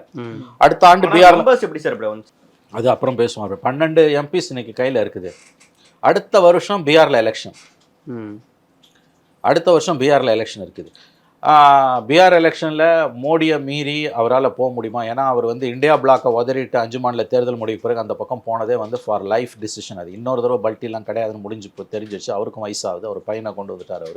அவரோட ஒரு ப்ளஸ் பாயிண்ட்டு இவ்வளோ பல்ட்டி அடித்தாலும் திரும்ப ஜெயிக்கிறதுக்கு காரணம் வந்து பெண்கள் ஆதரவு அங்கே இருக்குது அவருக்கு. பீகார் பாலிடிக்ஸில் இவ்வளோ பல்ட்டி அடித்த ஒருத்தன் இப்படிலாம் திரும்ப ஜெயிக்க முடியாது. ஏன் பெண்கள் ஆதரவு இருக்குன்னா அந்த விமன் ரிலேட்டடாக எஸ்பெஷலி மதுவிலக்கு அதெல்லாம் வந்து பெண்கள் வந்து தெய்வமாக அவரை கொண்டாடுறாங்க. ஸோ அவருக்கு ஒரு பேஸ் அங்கே இருக்குது. இனிமே நிதிஷ் வந்து வாட்மே அவ்வளோ சீக்கிரமாக பிஜேபியை உதறிட்டு போக மாட்டார் அப்படின்னு ஒரு வியூ இருக்குது. ஸோ இந்த ரெண்டு பேரும் 6 மாதம் மோடி இந்த கவர்மெண்ட்டை ரன் பண்ணிட்டாரு, மேக்ஸிமம் 1 year ரன் பண்ணிட்டாருன்னா இந்த 2 பேரையும் மோடி கண்டிப்பாக கபலீகரம் பண்ணிடுவார். ஸ்வாலோ இவங்க 2 பேருக்கு என்ன ஆப்ஷன்ஸ்ன்றது என்னை பொறுத்த வரைக்கும் இட்ஸ் நவ் அட்வான்டேஜ் மோடி தான். இவங்க 2 பேரும் வந்து பழைய மாதிரி பவரில் இல்லை. Because Naidu has its own problems, நிறைய ப்ராப்ளம்ஸ் பர்சனலாக நாயுடுக்கு நிறையா இருக்குது. அண்ட் பவரில் இருக்கக்கூடிய பிரைம் மினிஸ்டர் வந்து இஸ் ஹேவிங் மொராஜ் தேசாய் சொன்ன மாதிரி யூ ஹேவ் 10,000 எலிஃபென்ட்ஸ். பவரில் இருக்கிறதுக்கும் இல்லாததுக்கும் என்ன வித்தியாசம்? அவர் பதவி இழந்துட்டு வந்த பிறகு 79 அவரை கவுத்துட்டு சரண் சிங்கை வச்சு இந்திரா காந்தி கவுத்த பிறகு அவர்கிட்ட கேட்ட கேள்விக்கு அவர் சொன்ன பதில், மீடியா கேட்ட கேள்விக்கு யூ ஹேவ் 10,000 எலிஃபென்ட்ஸ் பவர். இல்லைன்னா அது இல்லை, அவ்வளோதான். என்டையர் செட்டப் உங்ககிட்ட இருக்காது. இந்த 10 வருஷத்தில் மோடி வந்து எவ்வளோ தூரம் சிஸ்டம்ஸை கம்ப்ளீட்டாக வந்து உசர் பண்ணி வச்சுருக்காருன்னு உங்களுக்கு தெரியும். ஸோ அவங்க முதல்ல லாங் ரோப் கொடுப்பாங்க, அதுக்கு பிறகு அவங்க வேலையை அவங்க காட்டுவாங்க. ஸோ இது வந்து இவங்க 2 பேருக்குமே வந்து என்னை பொறுத்த வரைக்கும் நான் என்ன நினைக்கிறேன்னா, இவங்க வேறு வழி இல்லாமல் இன்றைக்கி ஆதரிச்சு தான் ஆகணும். இவங்க இந்தியா பிளாக் பக்கம் போக முடியாது. ஏன்னா இந்தியா பிளாக்குக்கு நம்பர்ஸ் இல்லை. ஏன்னா 243 வந்து 272 போகிறது ஈஸி, ஆனால் 99 வந்து 272 போகிறது கஷ்டம். இந்த 2 பேரும் சேர்த்தாலே 28 தான் வருது. இவங்க பிளாக் வந்து 234, 244, 254, 264, 266, 262 தான் அவங்களுக்கு. வேற அவங்களுக்கு வந்து என்டிஏ பிளாக்கே 297 இருக்குது. ப்ளஸ் அது தவிர 16 ஸ்மாலர் பார்ட்டிஸ் அண்ட் இண்டிபெண்டன்ஸ் இருக்காங்க. அந்த 16 பேரையும் அவன் கையில் வச்சுருக்கான். மேபி 1 or 2 போயிருக்கலாம். Not less than 14 to 15 people கையில் இருக்காங்க. So they will manage somehow they will manage the show. இவங்களுக்கு அது கஷ்டம். அதனால இந்தியா பிளாக்கால இன்னைக்கு இந்த கவர்மெண்ட் ஃபார்ம் ஆகிறதையோ அல்லது இந்த கவர்மெண்ட் ஃபார்ம் ஆன பிறகு இதை கவுக்கிறதோ அவ்வளோ ஈஸி இல்லை. பிகாஸ் நம்பர்ஸ் அவங்க பக்கம் இல்லை. இந்த 2 பேரும் நினைச்சாலுமே இந்த கவர்மெண்ட்டை காப்பாற்ற முடியுமானா, கவுக்க முடியுமானா இப்போதைக்கு அதுக்கு வாய்ப்பு குறைவு. இவங்க டீஸ்டபிளைஸ் பண்ண முடியும் கவர்மெண்ட்டை. இப்போ ஒரு பில் இப்போ இனிமேல் பார்லிமெண்ட்டை ஹவுஸை மேனேஜ் பண்ணுறது, ஃப்ளோர் மேனேஜ்மெண்ட் பிஜேபிக்கு ரொம்ப டஃப்பாக போகுது. ஏன்னா எதனா ஒரு பில்லில் வந்து தோற்று போய் யாருமே எனக்கு ஹவுஸுக்கு வரல, அடிக்குவேட்டாக இல்லை, இவங்க கண்டிப்பாக 234 பேர் உள்ளே உட்காந்துருப்பான், கண்குத்தி பாம்பா பார்த்துக்கிட்டே இருப்போம். மொராஜ் தேசாய் பீரியடில் ட்ரெஷரி பெஞ்சஸ் மூவ் பண்ண பில்லெல்லாம் தோற்று போயிருக்குது, ஃப்ளோரில் மெஜாரிட்டி இல்லைன்னா. அந்த மாதிரியான சுச்சுவேஷன் வருது இப்போ. ஸோ இது வந்து என்னை பொறுத்த வரைக்கும் நான் எப்படி ஃபீல் பண்ணுறேன்னா, இந்த கவர்மெண்ட் வந்து 6 months மோடி கன்சால்டேட் பண்ணிடுறாருன்னா, இந்த 2 பேரும் சந்திரபாபு நாயுடும் நிதிஷும் வல்னரபிள், அதாவது இவங்க 2 பேரும் பெரிய ஆபத்தில் இருக்காங்கன்னு இருக்கும். ஒரு வருஷம்லாம் முடிஞ்சு போச்சுன்னா இந்த 2 பேரையும் மோடி சாப்பிடுவார். Is it good or bad sir இந்த கோலிஷன் அப்படின்றது? இந்த coalition as of now less danger. அதாவது இப்போ வந்து பழைய மோடி வந்து இல்லை, இப்போ நம்ம திமுகவில் ஸ்டாலின் அவர், நம்முடைய முதலமைச்சர் ஸ்டாலின் அவர்கள் சொன்ன மாதிரி கடிவாளம் போடப்பட்டிருக்கு, சர்வாதிகாரத்துக்கு ஒரு கடிவாளம் போடப்பட்டிருக்கு. பட் இந்த கடிவாளம் வந்து ஒரு உறுதியான கடிவாளம் கிடையாது. இப்பொழுதைக்கு அது வந்து ஒரு ஓரளவு சக்தி கொண்ட கடிவாளம். ஆனால் அந்த கடிவாளத்தை வந்து தூக்கி எறிஞ்சிட்டு சொந்த பலத்திலே ஓடக்கூடிய வலிமை இந்த பிஜேபிக்கு இல்லை என்று நாம் சொல்ல முடியாது. ஏன்னா இந்த வார்த்தை ரொம்ப ஜஃபர்லேவோட இந்த ஸ்டேட்மெண்ட் ரொம்ப ஐ திங்க் சூப்பர்ப் அனாலிசிஸ். எனக்கு தெரிஞ்சு இந்தியன் அனலிஸ்ட் யாருமே நான் பார்த்த வரைக்கும் மேபி இருக்கலாம், எனக்கு தெரியாது, நான் பார்த்த வரைக்கும் இல்லை. Mr. Modi and Amit Shah will not let go of power so easily. There is so much at stake and nobody can anticipate. அடுத்த லைன் தான் முக்கியம். Nobody can anticipate the techniques that Mr. Modi may resort to save his post. எந்த எல்லைக்கும் அவங்க போவாங்க. He can, அதாவது வந்து he will bring a surprise from his sleeves வாங்கல. அந்த மாதிரியான ஒரு கேரக்டர். 10 வருஷம் பவர் இருக்குது, பணம் இருக்குது, சிஸ்டம்ஸ் இருக்குது, எல்லாமே கையில் இருக்குது. ஸோ இந்த 2 பேருமே வந்து பரவலான புரிதல், இந்த 2 பேர் கண்ட்ரோலில் இன்றைக்கி மோடி இருக்கார், இந்த கவர்மெண்ட் இருக்குன்னு எனக்கு அதில் முழு உடன்பாடு இல்லை. இப்போதைக்கு இவர்களை நம்பி இந்த அரசு இருக்கிறது. ஆனால் காலம் போக போக 6 மாதம் 1 வருஷம் போச்சுன்னா பிஜேபி தன்னுடைய வேலையை காட்டும். அப்படி காட்டுச்சுன்னா இவங்க 2 பேரும் அவங்க கண்ட்ரோலுக்கு போயிடுவாங்க. அப்படி தான் நான் இதை பார்க்குறேன். ஏன்னா இவ்வளோ பண்ணி தான் பாஜகவுக்கான இடங்கள்ன்றது நிறைய குறைஞ்சிருக்கு. எக்ஸாக்ட்லி. அப்போது மீண்டும் மீண்டும் அதையே செய்யும்பொழுது ஒரு அன்பாப்புலர் நிலைமைக்கு போகலாம். அண்ட் அவங்க உள்ளே வர்றாங்க அப்படின்ற ஒரு பேச்சுகளும் எழுது. RSS May try to do something அப்படின்ற மாதிரியான விஷயங்கள்லாம் வருது. ஸோ இப்படிப்பட்ட ஒரு இக்கட்டான சூழலில் பழைய மோடியே இருப்பார் அப்படின்னு நம்ம எப்படி எதிர்பார்த்துட முடியும்? There is only one Modi. பழைய மோடி புதிய மோடின்றதெல்லாம் ஐம் சாரி, தப்பான பார்வை. அதாவது வந்து வரி குதிரைகள் தங்கள் வரிகளை எப்படி மாற்றிக்கொள்ள முடியாதோ, சிறுத்தை புலிகள் தங்களுடைய புள்ளிகளை எப்படி மாற்றிக்கொள்ளக்கூட முடியாதோ, மோடி என்பவர் அத்தாரிட்டேரியன், அதாவது எதேச்சதிகார தன்மை கொண்ட சர்வாதிகார தன்மை கொண்ட, தான் சொல்லுவதை எல்லாம் மற்றவர்கள் கேட்க வேண்டும், தன்னுடைய கம்யூனிகேஷன் என்பது மற்றவர்களுடன் ஒரு வழிப்பாதை என்று மட்டுமே இருக்கக்கூடியவர் தான் மோடி. அவருடைய அரசியல் பயணத்தை 23 ஆண்டுகள் அரசியல் பயணத்தை உன்னிப்பாக அவதானிப்பவர்களுக்கு வெறுப்பு இல்லாமல் இது புரியும். டெம்பரவரிலி தற்காலிகமாக அவர் ஒரு இசைவான ஒரு ஆளுமை கொண்ட மனிதராக தோன்றலாம். எழுதி வைத்துக் கொள்ளுங்கள், அவர் ஒரு வாஜ்பாய் மாதிரியோ ஏன் ஒரு அத்வானி மாதிரியோ மற்றவர்களை அரவணைத்து போகக்கூடிய கேரக்டராக ஒருபோதும் அவரால் மாற முடியாது. இன்னொன்று, இதுவே வந்து இன்னும் ஒரு 50 சீட், இன்னும் ஒரு 20 சீட் உங்களுக்கு குறைஞ்சிருந்ததுன்னா கூட நீங்கள் வந்து அதுக்கான வாய்ப்புகளை சொல்லலாம். There now just short of 32 seats. Already 17 seats வந்து அவங்க கையில் இருக்குது. இன்னொரு அனதர் 20 மேனேஜ் பண்ணுறதுன்றது எனக்கு, நான் வந்து நியூமரிக்கலாகவே பேசுகிறேன், உங்களுக்கு வந்து இன்னும் மேக்ரோ லெவலில் போய் அது முடியாத காரியம்னு நீங்கள் சொல்ல முடியாது. ஏன்னா இந்த 2 பேரோட யோகியதை ஒன்றும் பாராட்டக்கூடிய யோகியதை கிடையாது. இவங்க 2 பேருமே ஒன்றும் அவ்வளோ பெரிய ஒரு அரசியல் புனிதர்கள்லாம் கிடையாது. Of course they are much more better than Modi. இவங்க இதே இந்தியா பிளாக்ல இருந்திருந்தாங்கன்னா இவங்களையும் சேர்த்து கூட்டணி அமைச்சிருந்தா அது வெல் அண்ட் குட், அது ஃபைன். என்னெல்லாம் பல்ட்டி அடிச்சார் நிதிஷ் நம்ம பார்த்தோம். இவ்வளோ ஒரு கேவலமான அரசியல் ஆளுமை, 4 தடவை இந்த கட்சி 4 தடவை அந்த கட்சின்னு ஒரு மனிதனால் இந்தியா கூட்டணின்னு பேர் வச்சதே அவர் தலைமையில். ஆமாம், இன்னைக்கு அவரே போய் அங்கே சேர்ந்துக்கிட்டாரு. நாயுடுவோட லட்சணம் என்னன்றது ஆந்திராவில் தெரியும் உங்களுக்கு. இப்போ அவர் 18 வரைக்கும் மோடி கிட்ட இருந்துட்டு, நான் தான் சொன்னல 19 அவரும் மம்தாவும் போய் தான் பிரசிடென்ட் கிட்ட பெட்டிஷன் கொடுக்குறாங்க, மோடி ஜெயிச்சா அவரை கூப்பிடக்கூடாது, இப்படி ஒரு வினோதமான பெட்டிஷன் அந்த எல்லைக்கு போனவர். ஆகவே இவர்கள் 2 பேரும் மட்டுமே வச்சுட்டு நம்பர்ஸ் கேமில் பார்த்தீங்கன்னா அவ்வளோ ஈஸியாக பண்ண முடியாதுன்றதை நான் ஒத்துக்கிறேன். ஆனால் கன்சாலிடேட் பண்ணிட்டாங்கன்னா இந்த பவர் வந்து அவங்களால தக்க வைக்க முடியும். நீங்கள் கேட்டீங்க மக்கள் செல்வாக்கு என்னன்னு, 6 மாதத்துக்குள்ளே உடச்சி எடுத்துட்டாங்க. அதுக்கப்புறம் 4.5 வருஷம் போச்சுதானே எலெக்ஷன். ஏங்க இந்த 5 வருஷம் நடந்த அட்டுழியத்துக்கு பிறகு இந்த ஜனங்க ஓட்டு போடுறாங்க. எத்தனை கவர்மெண்ட்டை கவுத்தானுங்க? ராஜஸ்தானில் கவுத்து ட்ரை பண்ண முடியல, சத்தீஸ்கரை கவுத்தாங்க, மத்திய பிரதேச கவுத்தாங்க, கர்நாடகாவை கவுத்தாங்க, சிக்கிமை கவுத்தாங்க, அருணாச்சல் பிரதேச கவுத்தாங்க, மகாராஷ்டிராவை கவுத்தாங்க. 2 கட்சியை உடைச்சானுங்க, சுக்கலாக உடைச்சானுங்க. எந்த நியாய தர்மமும் இல்லாமல் உடைச்சவனுங்க. அவர்களுக்கு என்ன இதை பற்றியெல்லாம் கவலை இருக்க போகிறது? மக்கள் கருத்தை பற்றி அவங்க கவலையே பட மாட்டாங்க. 2வது பாயிண்ட் நீங்கள் சொன்னது த ரோல் ஆஃப் சங். அது வந்து ஊடகங்களில் எழுதப்படுவது போல வந்து மோடிக்கும் ஆர்எஸ்எஸ்க்கும் பெரிய சண்டை இருக்குது. ஆர்எஸ்எஸ் வந்து பெரிய விழுமியங்களின் அவர்கள் வந்து தந்தை, அவங்க வந்து இதெல்லாம் அனுமதிக்கிறதெல்லாம் கதை. Also want power. அடுத்த வருஷம் ஆர்எஸ்எஸோட 100ஆண்டு விழா. ஆர்எஸ்எஸ்க்கு இன்னொரு மோடி கிடைக்கிறது கஷ்டம். ஆனால் மோடிக்கு ஆர்எஸ்எஸ் இல்லாமலே ஆள முடியும், அந்த லெவல் வந்துருச்சு. It is RSS more depend on Modi. அதான் நட்டா யாராவது போல வந்த மாமணி தான் மோடி அவங்களுக்கு. நட்டா கூட அதை சொல்லியிருந்தாரு. எஸ், நட்டா சொன்னது உண்மைதான். இன்னைக்கு அவங்களுக்கு தேவையில்லை. அவங்களுக்கு ம். ஆர்எஸ்எஸ்க்கு தான் மோடி தேவை. ஒரு வாஜ்பாயால் ஒரு அத்வானியால் செய்ய முடியாத அட்டூழியத்தெல்லாம் மோடியால் பண்ண முடியுது. அவங்க என்னதான் அவங்க ரிசீவிங் எண்டில் இருந்தாலும் இந்த அஜெண்டாவை அவங்களுக்கு யார் நிறைவேற்றி கொடுப்பா? இன்னைக்கு இந்தியன் பாலிடிக்ஸோட சென்ட்ரல் ஃபோக்கஸாக அச்சாணியா ஹிந்துத்வா வந்தது யாரால வந்தது? மோடியால தான். மோடியால தான் வந்தது. இன்னைக்கு ஆவரேஜ் இந்தியன், நான் சொல்றது எஸ்பெஷலி நார்த் இந்தியா, 240 சீட்டு வாங்கியிருக்காங்க. உங்களுக்கு எப்படி வாங்கினா? ம். இவங்க என்டையர் இந்தியா பிளாக்கோட ஸ்ட்ரென்த்தே 233ங்க, பிஜேபியோட ஸ்ட்ரென்த் 240. இன்னைக்கு வந்து இஸ்லாமியர்களுக்கு சீட்டு கொடுக்கறது எல்லா கட்சியிலையும் குறைஞ்சிருக்குது. குஜராத்தில் கடந்த முறையை விட 2 முஸ்லீம் எம்பிக்கள் குறைவு இந்த முறை. இந்த முறை குறைவு மட்டும் இல்லை, குஜராத்தில் ஒரு முஸ்லீமு கூட கண்டெஸ்ட் பண்ணவே சீட்டு கொடுக்கல. ம். எல்லா கட்சிகளுமே தங்கள் அளவில் குறைவாகவோ கூடவோ இந்துத்துவ அரசியலை ஃபாலோ பண்ணக்கூடிய ஒரு அஜெண்டாவை ஃபிக்ஸ் பண்ணது யார்? மோடியோட இந்த 10 ஆண்டு கால ஆட்சி.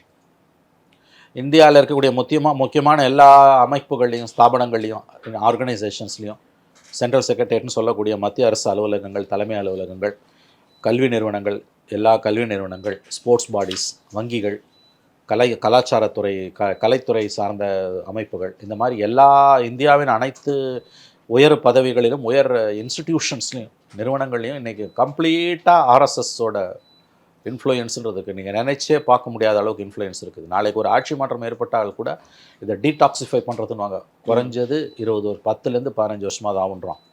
அதே மாதிரி இந்திய உளவுத்துறை, இந்திய இராணுவம், மத்திய ரிசர்வ் படை, இதான் தலைமை பொறுப்புகளில் இருக்கவங்க. ஆகவே இது எல்லாத்தையும் யார் சாதிச்சாங்க?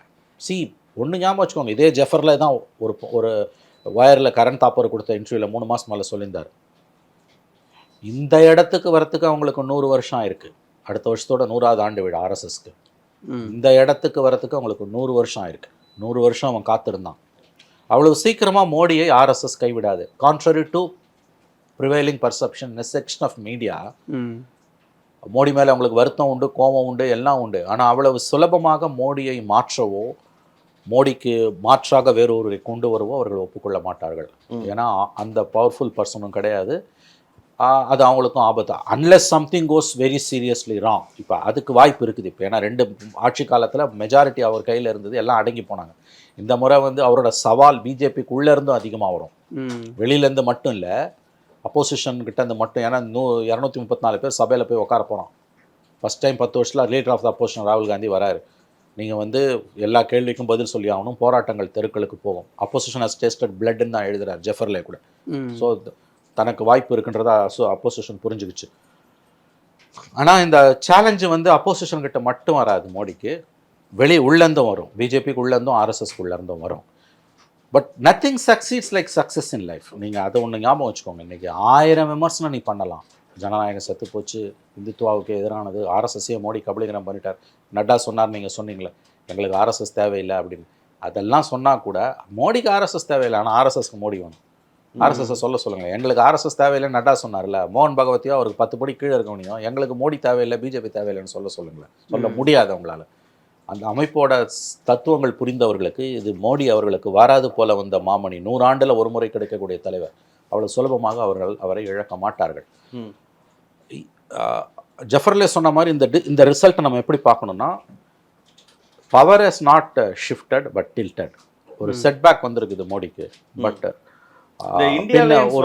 ஒரு அழிவு வந்திருக்குன்னு சொல்ல முடியாது. இந்தியா அலையன்ஸ் வாங்கியிருக்க இந்த நம்பர்ஸ் பத்தின உங்க பார்வை? It's good number. இன்றைக்கி இருக்கக்கூடிய சுச்சுவேஷனில் வந்து இவ்வளவு கூட்டணி கட்சிகளை இழுத்து பிடிச்சி எலெக்ஷன் கமிஷன் ரொம்ப ஹாஸ்டைலாக இருந்தது. நாட் இவிஎம்ஸ் ப்ராசஸை வந்து எலெக்ஷன் கமிஷன் தான் நல்லா நடத்திருக்கணும், நடத்தலை. ப்ளஸ் எல்லா இன்ஸ்டிடியூஷன்ஸும் இன்க்ளூடிங் மீடியா ஒன் சைடாக தான் இருந்தது. இதுக்கு மத்தியில் வந்து 233 சீட்டுன்றது இட்ஸ் அ பிக் அச்சீவ்மெண்ட். என்னை பொறுத்த வரைக்கும் இது வந்து பிக் அச்சீவ்மெண்ட்டு தான் நான் பார்க்குறேன். உத்தரப்பிரதேசத்தில் நீங்கள் இப்போ குறிப்பிட்டிருக்கும் போது இந்துத்துவா எந்தெந்த இடங்கள்லாம் எப்படிலாம் வலுவாயிட்டு இருக்கு, இதை நம்ம உடைக்கணும்னாவே இன்னொரு 10 வருஷம் வேற மாதிரி ஒர்க் பண்ண வேண்டிய தேவை இருக்குங்கிறத களத்தில் பார்க்க முடியுதுலாம் சொன்னீங்க. உத்தரப்பிரதேசத்தில் இந்த பாஜகவுக்கு இருக்கக்கூடிய சரிவுங்கிறது அந்த இந்துத்துவா பாலிடிக்ஸ்க்கு நடந்த ஒரு சரிவு அப்படி பார்க்கணுமா, இல்லை வேற ஏதாவது? ஆமாம், அதில் லோக்கல் ஃபேக்டர்ஸும் கலந்துருக்குது. ப்ளஸ் இந்துத்துவாவுக்கு எதிராக சபால்ட்ரன் பாலிடிக்ஸ்னு சொல்லக்கூடிய மண்டல் பாலிடிக்ஸும் வர ஆரம்பிச்சிருக்குன்னு சொல்கிறாங்க. லோக்கல் இஷ்யூஸ் வந்து நீங்கள் பார்த்தீங்கன்னா வந்து இந்த கிராப் இஷ்யூஸ் வந்து கேட்டில் இஷ்யூலாம் பெரிய பிரச்சனையாகவே இருக்குது. மத்திய பிரதேசில் இல்லாத பிரச்சனை யூபியில் இருக்குது. இன்ஃபேக்ட் 2022 அசம்பிளி எலெக்ஷன் அப்போ மோடியாவது ஒப்புக்கொண்டு கூட்டங்களில் பேசும்போது இந்த கேட்டில் இஷ்யூ இருக்கு இல்லையா, பசுமாடுகளை வந்து கொல்லவும் கூடாது, அதை பராமரிக்கிறதுக்கும் வசதி இல்லை, அது வயல்வெளிகளில் பூந்து நாசம் பண்ணுது, விவசாயிகள் கண்ணீர் விடுறாங்க, லட்சக்கணக்கான விவசாயிகள் பாதிக்கப்பட்டிருக்காங்க, வயல்வெளிகளுக்குள்ளே மாடு வராமல் இருக்க முள்வேலி போட்டிங்கன்னா அது சட்டப்படி குற்றம். மனுஷன் செத்தா யோகி ஆதித்யநாத் கவலை கிடையாது, பசுமாடுக்கு கீரல் விழுந்தால் கூட சம்மந்தப்பட்ட விவசாயியை பிடிச்சி ஜெயிலில் போட்டுருவாங்க. இந்த அளவுக்கு ஒரு மோசமான ஒரு கவர்மெண்ட். இது 22 அவங்களுக்கு பெரிய பிரச்சனையாகவே வந்தது. கிட்டத்தட்ட ஸ்மிருதி இரானியோட தொகுதியான அமேதியில் மட்டுமே 25,000 கேட்டில் சுற்றிட்டு இருக்குது. மோடி அவர்களே 2022 அசம்பிளி எலெக்ஷன் அப்போ இது ஒரு பெரிய பிரச்சனை தான் சொன்னார். அதெல்லாம் கவனிக்காமல் விட்டது, அதுபோல் இன்னும் சில விஷயங்களை கவனிக்காமல் விட்டதோட விளைவு தான் வந்து இன்றைக்கி இவங்க இந்த தோல்விக்கு காரணம். ஆனால் இதை பற்றி இன்னமும் நம்ம ஆராய வேண்டியிருக்கு. ஏன்னா மத்திய பிரதேசில் 29க்கு 29 ஜெயிக்கிற பிஜேபி எப்படி வந்து யூபியில் வந்து 45 சீட்டு தோக்குது. ஹார்ட்கோர் ஹிந்தி பெல்ட் தான் ரெண்டுமே. அதனால் இந்த எலெக்ஷனை பற்றி இன்னமும் ஸ்டடி பண்ண வேண்டியிருக்கு. இது இப்போ 2 நாள் தான் ஆகுது, இதை மட்டுமே வச்சு நம்ம பண்ண முடியாது. இவங்க கடினமாக உழைச்சாங்க. சமாஜ்வாதி பார்ட்டியோட முக்கியமான அந்த அரசியல் சாதுரியம் வியூகம், இப்போ உதாரணத்துக்கு டேக் ஃபார் எக்ஸாம்பிள் அயோத்தியா கோயில் அமைஞ்சிருக்கக்கூடிய ஃபைசாபாத்தில் வந்து அயோத்தியில் என்னங்க அது வந்து பிஜேபியோட கட்சி ஆரம்பித்து 1980 கட்சி ஆரம்பித்ததுலேருந்து அவங்களோட முக்கியமான 3 கொள்கைகள்: ராமர் கோயில், 370 பொது சிவில் சட்டம். ராமர் கோயில் கட்டியது என்பது மிகப்பெரிய சாதனை என்பதில் எந்த மாற்று கருத்தும் இருக்க முடியாது. ஆனால் அந்த தொகுதியிலேயே போய் பிஜேபி தோக்குதுன்னா என்ன அர்த்தம்? ஏன்னா லோக்கல் பீப்புளுக்கு அவ்வளவு இடையூறுகளை இவங்க ஏற்படுத்தியிருக்காங்க. அங்கே இருக்கக்கூடிய லோக்கல் பீப்புளுக்கு சிட்டியோட எக்ஸ்பான்ஷன், ராமர் கோயில் வந்து அது வந்து இது மாதிரி வேட்டிகன் மாதிரி, இதில் வந்து முஸ்லிம்ஸ் போவாங்களே, அது பேர் என்ன, மக்கா மாதிரி இது வந்து உருவாக போகுது அப்படின்ற மாதிரியான ஒரு மாய தோற்றத்தை ஏற்படுத்தி லேண்ட் வேல்யூ எல்லாம் கண்டமேனிக்கு இன்க்ரீஸ் பண்ணி அங்கே உள்ளூர் மக்களை வந்து நடமாட்டத்தையே தடுக்கிற அளவுக்கு இஷ்டம் போல் வந்து டிராஃபிக்கை மாற்றுறது, சாலைகளை மாற்றி அமைக்கிறது. 268 கோயில்களில் லோக்கல் டெம்பிள்ஸை இடிச்சிருக்கானுங்க நகர விரிவாக்கம் என்ற பெயரில். ஒரு மசூதியை இடிச்சதுக்கு கோயில் கட்டினது மட்டும் இல்லை, 228 கோயில்கள் இடிக்கப்பட்டிருக்கின்றன அங்கே அயோத்தியாவில் மட்டும். லோக்கல் பீப்புள் இவங்களுக்கு எதிராக திரும்பி நிற்கிறாங்க. இதை பற்றி பிஜேபியோட லோக்கல் லீடர்ஸ், ஃபைசாபாத் தொகுதிக்கு உட்பட்ட அந்த மாவட்டத்துக்கு உட்பட்ட பிஜேபியோட லீடர்ஸு பல முறை நட்டாவோட பார்வைக்கும் அமித்ஷா பார்வைக்கும் கொண்டு போயும் எந்த பிரயோஜனமும் இல்லை. ஒரு எஸ்சி கேண்டிடேட்டை போட்டு அங்கே வந்து சமாஜ்வாதி பார்ட்டியால் ஜெயிக்க முடியுது. ஏன்னா பீப்புள் ஆர் அகெயின்ஸ்ட் பிஜேபி அங்கே. இப்போ மட்டும் இல்லை, 30 வருஷத்துக்கு முன்னாலே ஃபைசாபாதில் பாபர் மசூதி இடிக்கப்பட்ட அந்த காலகட்டத்தில் என்னுடைய நினைவுகள் சரியாக இருக்குமே, ஆனால் ஃபைசாபாதில் ஜெயித்தது ஒரு சிபிஐ கேண்டிடேட். லோக்கல் அயோத்தியாவை உள்ளடக்கிய ஃபைசாபாத் நாடாளுமன்ற மக்களவை தொகுதி பல நேரங்களில் பிஜேபிக்கு எதிராகத்தான் இருந்திருக்கிறது. ஆகவே இந்த மாதிரியான லோக்கல் ஃபேக்டர்ஸ் வந்து யூபியில் வந்து இவங்க வந்து தோக்கிறதுக்கு காரணம். வேற மத்திய பிரதேஷ் சிவராஜ் சிங் சௌஹானோட அந்த ஆட்சி வந்து திறம்பட செயல்பட்டு இருக்குது. அவர் வந்து என்ன சொல்ல போனீங்கன்னா அவருடைய வாக்கு வித்தியாசம் பார்த்தீங்கன்னா 8.5 லட்சம். ஆனால் மோடி ஜெயிச்சது 1.5 லட்சம். மோடி முதல் 3 ரவுண்ட்ஸில் வந்து ட்ரெயிலிங்கில் தான் இருந்தார், பின்னடைவில் தான் சந்தித்தார். இந்த போஸ்ட் மோடி எலெக்ஷன் சினாரியோவில் நாம் கவனிக்க வேண்டிய ஒரு நபர் சிவராஜ் சிங் சௌஹான். அவருக்கு வயது, அவர் இளைஞர் தான், அரசியலை பொறுத்தவரை 65 வயசு தான் ஆகுது. அவரை வந்து இப்போ அநேகமாக பிஜேபி தலைவராக மாற்றுவார்கள்னு சொல்கிறாங்க. Shivraj Singh Chouhan was once considered as a prime minister candidate. Now அவரை வந்து இவங்க ஓரம் கட்டினாங்க. மத்திய பிரதேசில் அவர் ஜெயித்த பிறகு அவர் சிஎம் இல்லைன்னு சொன்னாங்க அமித்ஷாவும் மோடியும். ஆனால் இன்றைக்கி ஒரு 8.5 லட்சம் ஓட்டில் ஜெயிக்கிறாரு, இவங்க வந்து 1.5 லட்சம் ஓட்டில் தான் ஜெயிக்கிறாங்க. மோடிக்கு எதிராக அமித்ஷா அந்த ரெட்டையர்களுக்கு எதிராக, குஜராத்தி ரெட்டையர்களுக்கு எதிராக மிகவும் ஒரு காத்திரமான ஆழமான கோபம் என்பது பாஜகவுக்குள்ள எல்லா மட்டங்களிலும் இருந்து கொண்டு தான் இருக்கிறது. பட் அதை வெளியில் மேனிஃபெஸ்ட் ஆக முடியாமல் இருக்குது. ஏன்னா மோடி கிட்ட பவர் இருக்குது. இந்த முறை அந்த பவருக்கு வந்து ஒரு சரிவு ஏற்பட்டிருக்கிறது. பட் இந்த பதவி ஏற்புக்கு பிறகு அவர் என்னெல்லாம் செய்ய போகிறார் என்பதை பொறுத்து தான் அவருடைய சவால் பிஜேபிக்கு உள்ளே இருந்து எந்த ரூபத்தில் கண்டிப்பாக வரப்போகுது, எந்த ரூபத்திலேருந்து வரும் என்பதை நாம் புரிந்து கொள்ள முடியும். சார், இப்போது யூபியில் பார்த்தீங்க அப்படின்னா ஒரு ஸ்டேட் பார்ட்டி இருக்குது, அவங்க கூட காங்கிரஸ் இருக்குது. மகாராஷ்டிராவில் ஸ்டேட் பார்ட்டிஸ் இருக்குது, காங்கிரஸ் இருக்குது. ஆனால் மத்திய பிரதேசத்துலையோ சத்தீஸ்கர்லையோ ஹிமாச்சல்லையோ போட்டி அப்படின்றது காங்கிரஸ் வெர்சஸ் பிஜேபியாக தான் இருக்குது. ஸோ காங்கிரஸும் பிஜேபியும் இருக்க இடத்துல காங்கிரஸால் செயல்பட முடியலை. ஆனால் ஸ்டேட் பார்ட்டிஸ் இருக்க இடத்துல அவங்க கூட சேர்ந்துக்கிட்டு பிஜேபி எதிர்க்கும் அளவுக்கு காங்கிரஸுக்கு ஒரு வலு இருக்கு.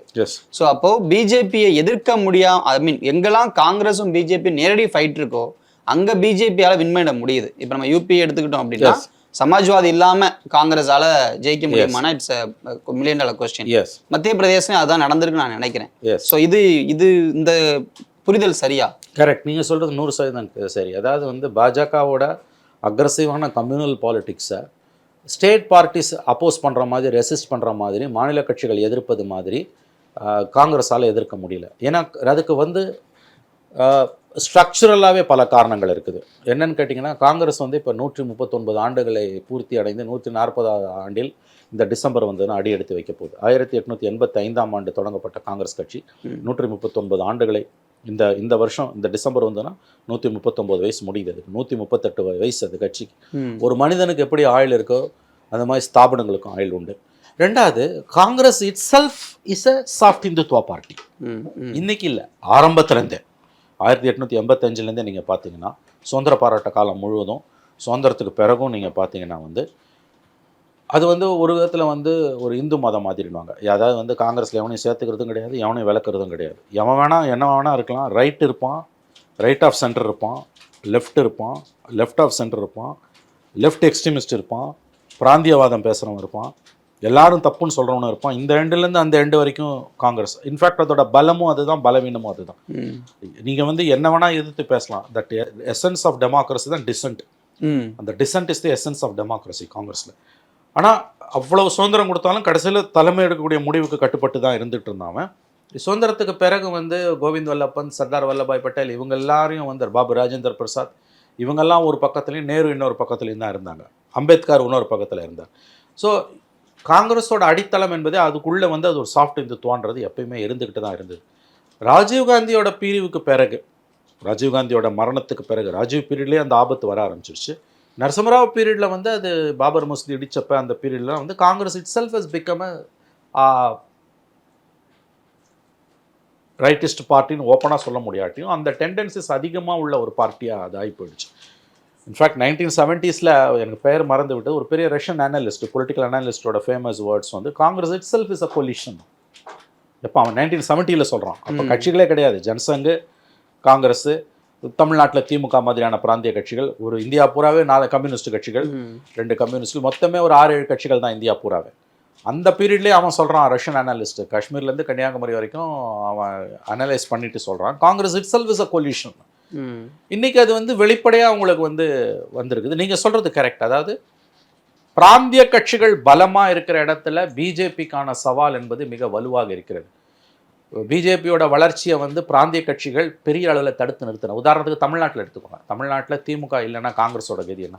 நீங்கள் இன்னொரு விஷயம் நல்லா புரிஞ்சுக்குவாங்க மனோஜ். அதாவது இந்திய அரசியலோட 4 மைய நீரோட்டங்கள் நம்ம பார்த்தோன்னா, 4 முக்கிய நீரோட்டங்கள்.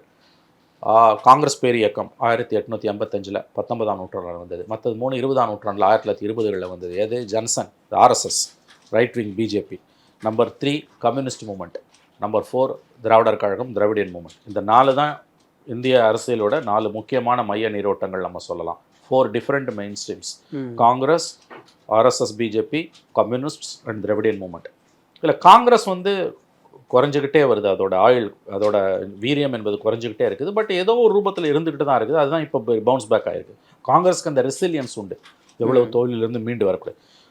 ஆர்எஸ்எஸ், பிஜேபி, ஆனால் காங்கிரஸால் பிஜேபியோட வளர்ச்சியை, முன்னேற்றத்தை தடுக்க முடியல. வேற கம்யூனிஸ்ட் மூமெண்ட்டாலையும் முடியல. திராவிடியன் மூமெண்ட் தடுத்துருக்கு. இப்போ வெஸ்ட் பெங்காலில் என்ன நிலைமை? கம்ப்ளீட்லாம் கம்யூனிஸ்ட் வந்து வாஷ் அவுட். பவர் 34 வருஷம் பவரில் இருந்துட்டு நீங்கள் ஒரு சீட்டு கூட ஜெயிக்க முடியாத அளவுக்கு நீங்கள் 15 வருஷமாக அங்கே இருக்கீங்க. கேரளாவில் பிஜேபி அக்கௌண்ட் ஓப்பன் பண்ணிட்டான். அவங்களோட பர்சன்டேஜ் கூடிக்கிட்டே போகுது. இப்போ 16% வரைக்கும் வந்திருக்குது. ஸோ பிஜேபியோட வளர்ச்சியை இந்த இந்திய அரசியலின் 4 முக்கிய மைய நீரோட்டங்களான communist, RSS, Congress, RSS, communists and Dravidian மூமெண்ட்டில் இந்த மதவாத பாஜகவோட வளர்ச்சியை காங்கிரஸால் தடுக்க முடியல, கம்யூனிஸ்டாலையும் தடுக்க முடியல, திராவிடியன் மூமெண்ட்டால் தடுக்க முடிஞ்சிருக்கு. மற்ற மாநிலங்களில் வந்து மூமெண்ட்டாக இல்லாட்டியும் ஒரு கட்சியாக அங்கே வந்திருக்கு. இங்கே திராவிடியன் மூமெண்ட்லேருந்து திமுக வந்தது. இப்போ திரிணாமுல் காங்கிரஸ்ன்றது மூமெண்ட் ஒன்றும் கிடையாது, ஆனால் காங்கிரஸ்லேருந்து வந்து தடுக்கிறாங்க. ஸோ பிராந்திய கட்சிகள் பிஜேபிக்கு பெரிய சவாலாக வந்துட்டு இருக்குது. அவன் ஒரே நாடு ஒரே தேர்தலாம் பிளான் பண்ணது அதனால தான். ஆனால் இனிமேல் அது நடக்காது. இந்த நம்பர்ஸை வச்சுட்டு நமக்கு ஒரு டெம்பரரி ரிலீஃப் கிடைச்சிருக்கு பெரிய அளவுன்னு சொல்லலாம். 1 நேஷன் 1 எலெக்ஷன், யூனிஃபார்ம் சிவில் கோடு, இந்த டீலிமிட்டேஷன்லாம் வந்து இனிமேல் இந்த கவர்மெண்ட்டில் நடப்பதற்கான வாய்ப்புகள் மிக மிக குறைவுன்னு தான் நம்ம பார்க்கணும். ஆனால் இந்த 2 பார்ட்டிஸும் எவ்வளோ தூரம் சர்வைவ் ஆக போகுது? ஏன்னா அமித்ஷா மோடியோட அவங்களோட அட்டூழியத்தின் அந்த ஒரு மேமத் ஸ்கேலில் அவங்க பண்ண 10 வருஷமாக அவர்கள் ஆடிய ஆட்டத்தை புரிந்து பார்த்தவர்களுக்கு கையில் பவர் இருக்கும்போது அவங்க வந்து எந்த லெவலுக்கு போவாங்க. அதுவும் இவங்க 2 பேரும், ஒருத்தர் நிதிஷ்குமார் வந்து அவர் வந்து சரிவை சந்தித்து கொண்டிருக்கிறார். சந்திரபாபு நாயுடு மேலே கேஸ் எல்லாம் இருக்குது. பழைய நாயுடு கிடையாது அவர். அதனால் எந்த அளவுக்கு இவங்களோட அந்த மந்திர வேலைகளை தாங்க முடியுன்றது இட்ஸ் $1 million கொஸ்டின். இப்போ இந்த இருவர் பற்றி நீங்கள் குறிப்பிட்டிருந்தீங்க சார். ஆரம்பத்தில் ஒரு ரிசல்ட்ஸ் வந்ததுக்கு பிறகு எந்த சலசலப்பு கூட இல்லாமல் மோடி ஆட்சி மீண்டும் அமைய போகுதுங்கிற ஒரு விஷயம் நடக்கிறதுக்கான காரணம் என்ன? இவங்க எல்லாம் வைக்கிற டிமாண்ட்ஸுங்கிறது என்னவா இருக்குது சார்? அண்ட் சபாநாயகர் சீட்டை 2 பேருமே கேட்குறாங்கிறது ரெகுலராக வந்துட்டு இருக்கு. இல்லை, சபாநாயகர் போஸ்ட் குரூஷியலான போஸ்ட். அது பொதுவாகவே குரூஷியலான போஸ்ட்டு. தெலுங்கு தேசம் அது ஏன் கேட்குதுன்னா 99 வாஜ்பாய் கவர்மெண்ட் வந்த பிறகு ஜிஎம்சி பாலயோகி அவர் தான் வந்து தெலுங்கு தேசம் சந்திரபாபு நாயுடுவோட கட்சியை சார்ந்தவர். அவர் தான் வந்து சபாநாயகராக இருந்தார். 98 அவர் தான் சபாநாயகர், 99 அவர் தான் சபாநாயகர். 98 இந்த 13 மாதம் இருந்த இதில் வந்து ஏப்ரல் 17 ஒரு ஓட்டில் வாஜ்பாய் கவர்மெண்ட்டை ஜெயலலிதா கவுத்தப்ப கொமாங்கோன்னு கிரிதர் கொமாங்கோன்னு ஐ திங்க் ஒரிசாவோட சீஃப் மினிஸ்டர் நினைக்கிறேன், கிரிதர் கொமாங்கோ அவர் வாக்கு சிஎம்மாக இருந்துக்கிட்டு அவர் எம்பியாகவும் இருக்கார். இவர் CM as well as MP. அவரை எப்படி வந்து வாக்களிக்க அனுமதிக்கலான்னு 1 மணி நேரம் வாதம் நடக்குது. அந்த 1 மணி நேரம் விவாதத்துக்கு பிறகு ரொம்ப பெருந்தன்மையோடு அவர் என்ன சொன்னார், உங்கள் மனசாட்சிப்படி நீங்கள் முடிவெடுங்கன்னார். அவர் எம்பியாகவும் இருக்கார், சிஎம்மாகவும் இருக்கார். சிஎம்மாக இருக்கணும்னா 6 மாதத்துக்குள்ளே எம்எல்ஏவாகணும். அந்த கிரேஸ் பீரியட் இருந்தது. அப்போ அவர் எம்பியாக இருக்கார், வந்துட்டார். அவர் வந்து கவர்மெண்ட்டுக்கு எதிராக வாஜ்பாய் கவர்மெண்ட்டுக்கு எதிராக ஓட்டை குத்திட்டார். ஒரு ஓட்டு அதில் தான் கவர்மெண்ட்டுக்கு வந்தது. அது ஒரு ரீசன். அதை தாண்டி முக்கியமான ரீசன் அது இல்லாட்டியுமே இந்த 10 வருஷத்தில் எத்தனை கவர்மெண்ட்டை மோடி கவர்மெண்ட் பிஜேபி உடச்சதுன்னு உங்களுக்கு தெரியும்.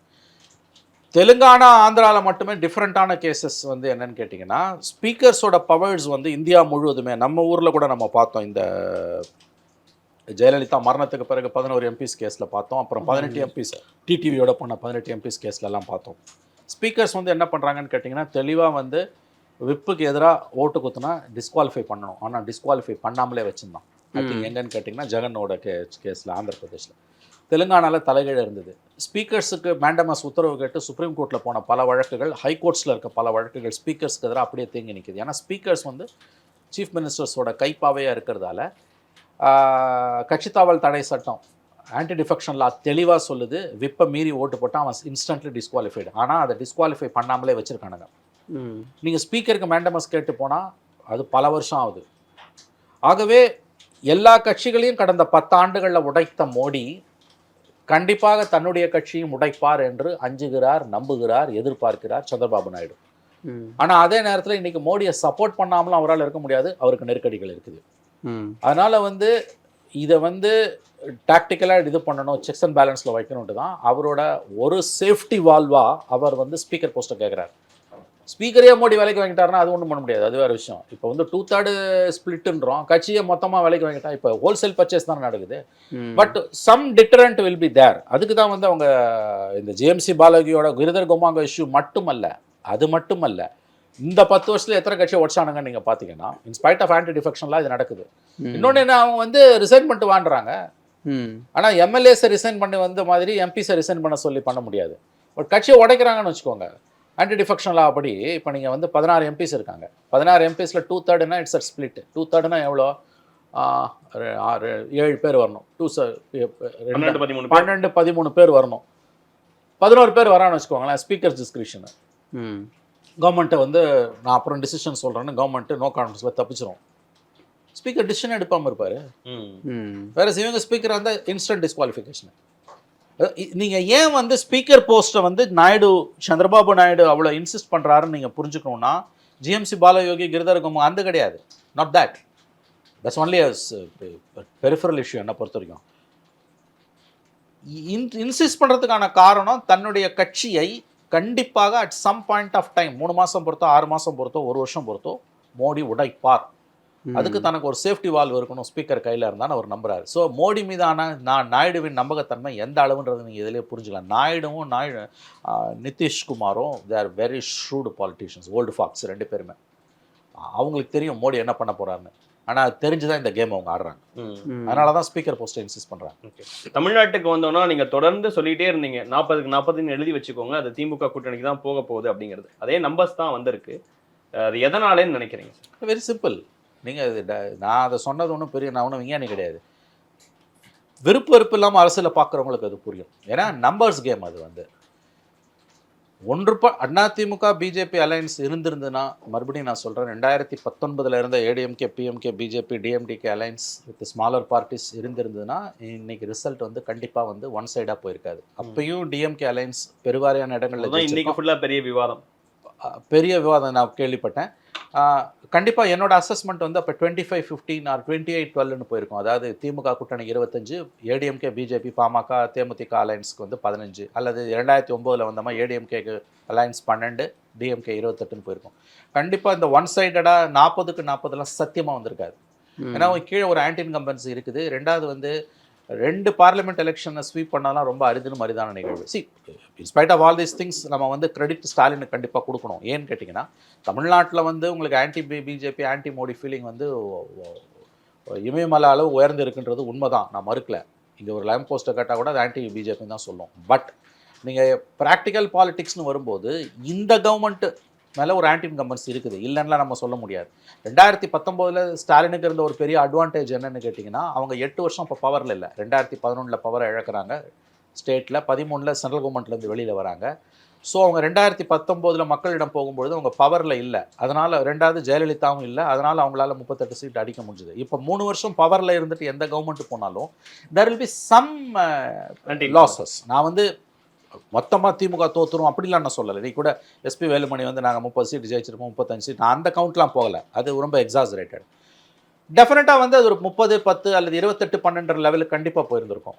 அது அண்ணாமலையோட அந்த சக்ஸஸ்ஃபுல் அலையன்ஸ் அண்ணாமலை ஏன் சாபட்டாஜ் பண்ணார்?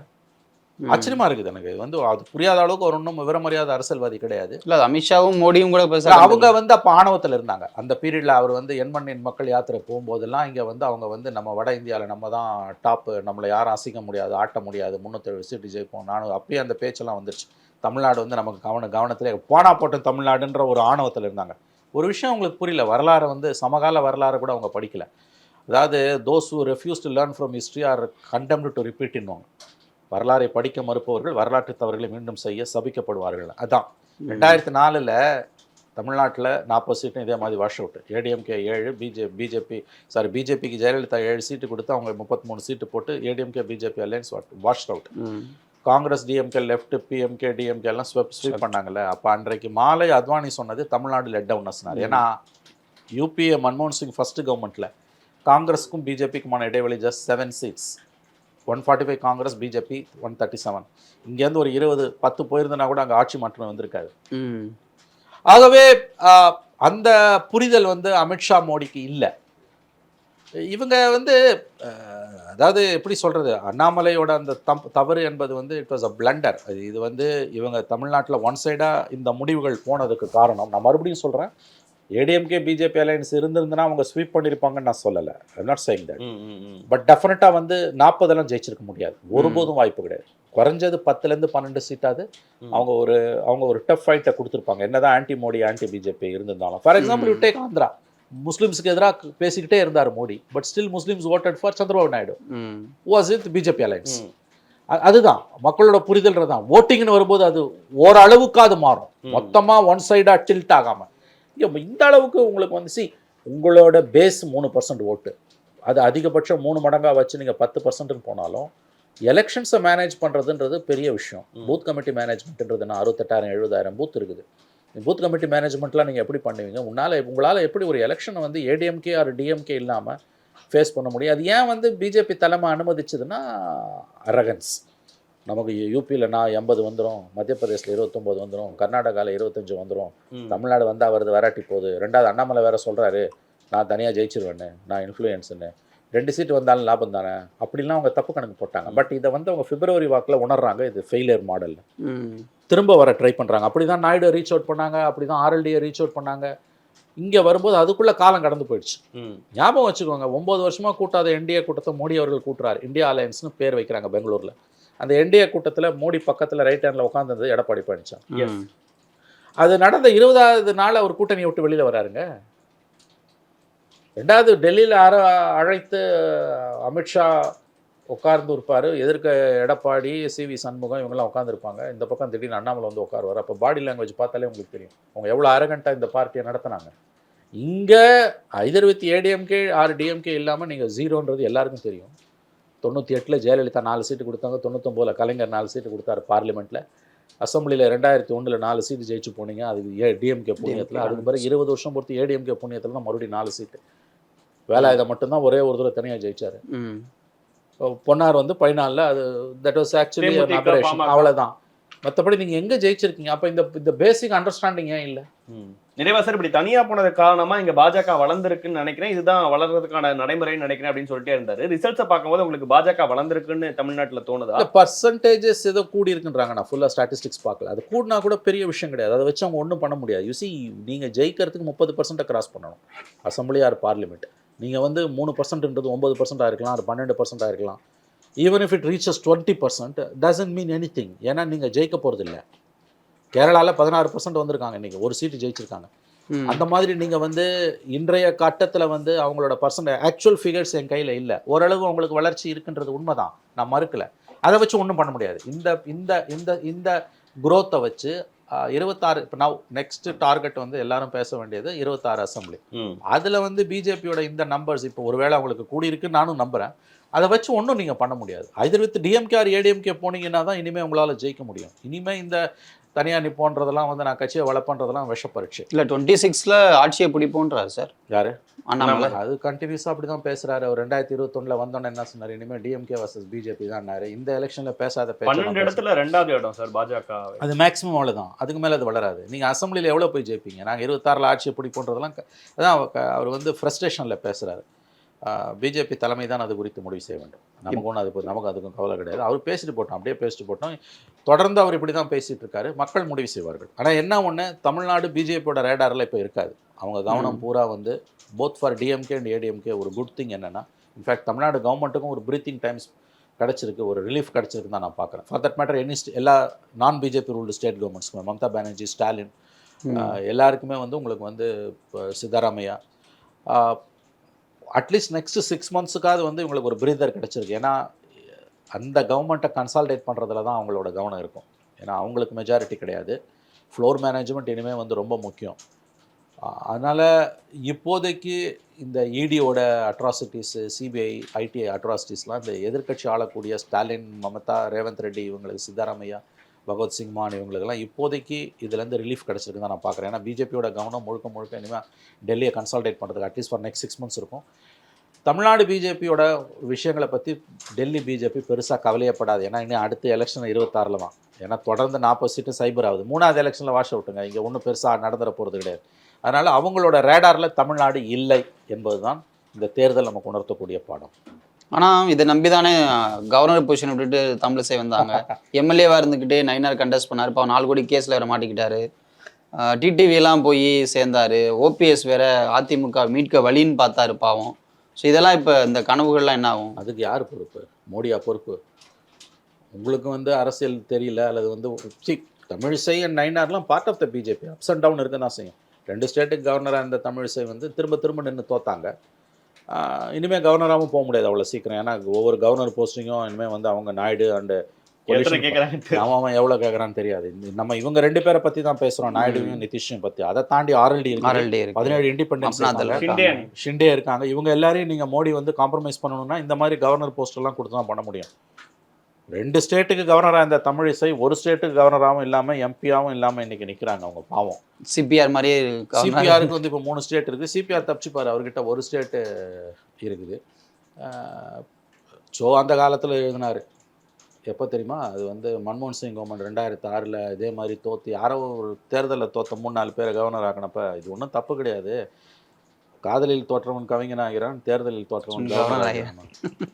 அந்த மாதிரி ஒரு தடவை தோற்ற தமிழிசை வந்து கவர்னர் ஆனாங்க. இப்போ மறுபடியும் தேர்தலில் தோற்றுட்டு அவங்க கவர்னர் ஆவாங்களான்னா அதுக்கு வாய்ப்பு கிடையாது. காதலில் தோற்றவன் கவிஞன் ஆகிறான், தேர்தலில் தோற்றவன் கவர்னர் ஆகிறாங்க. இப்போ தேர்தலில் தோற்றா அது அடுத்து என்ன நடக்க போகுதுன்றது நமக்கு தெரியாது. ஐ மீன் தமிழ்நாடு பிஜேபியை பொறுத்த வரைக்கும் எழுதி வச்சுக்கோங்க, இது ஒன்றும் பெரிய குரோத்தெல்லாம் 26ல் இருக்க போகிறது கிடையாது. அண்ணாமலை வேணால் சொல்லிக்கலாம் நாங்கள் ஆட்சி அமைப்போம் அதை அமைப்போம்னு. டெல்லியை பொறுத்த வரைக்கும், டெல்லி பிஜேபியை பொறுத்த வரைக்கும் அவங்க ரேடாரில் இது இல்லவே இல்லை. அவங்க இது பெருசாகவும் எடுத்துக்க மாட்டாங்க. ஏடிஎம்கேவோட உறவை வலுப்படுத்த தான் அவங்க விரும்புவாங்க. அது ஒரு பாயிண்ட். 26ல் வந்து டிஎம்கே வந்து காங்கிரஸோடு இருக்கும்போது ஆப்வியஸ்லி ஏடிஎம்கே வந்து இன்னொரு நேஷனல் பார்ட்டி கண்டிப்பாக 5 வருஷம் பிஜேபி கவர்மெண்ட் தான் இருக்க போகுது. Maybe with Modi or without Modi. அதனால் வந்து பிஜேபி வந்து ஏடிஎம்கேவோட போக தான் அவங்க விரும்புவாங்க. பட் அண்ணாமலை இருக்கிற வரைக்கும் அது நடப்பதற்கான வாய்ப்புகள் என்பது வந்து மிகவும். அவரும் கூட்டணி இல்லைன்ட்டார். 2026 அதிமுக கூட்டணி இல்லை அப்படின்றது. அடுத்த நாள் நடக்கிறத பற்றி என்னன்னு தெரியாது. 26 பற்றி முதல்ல இவர் பிஜேபி தலைவராக இருக்காருன்னு பாருங்க நீங்க. ஓகே, தேர்தல் முடிவுகள் குறித்து பல்வேறு விஷயங்கள் குறித்து உங்களுடைய பார்வையை ரொம்ப விரிவாக கொடுத்துருக்கீங்க சார். இவ்வளோ நேரம் உங்கள் நேரத்தையும் கருத்துக்களையும் பகிர்ந்து கொண்டதற்கு மிக்க நன்றி. மனோஜ், உங்களுக்கு நன்றி.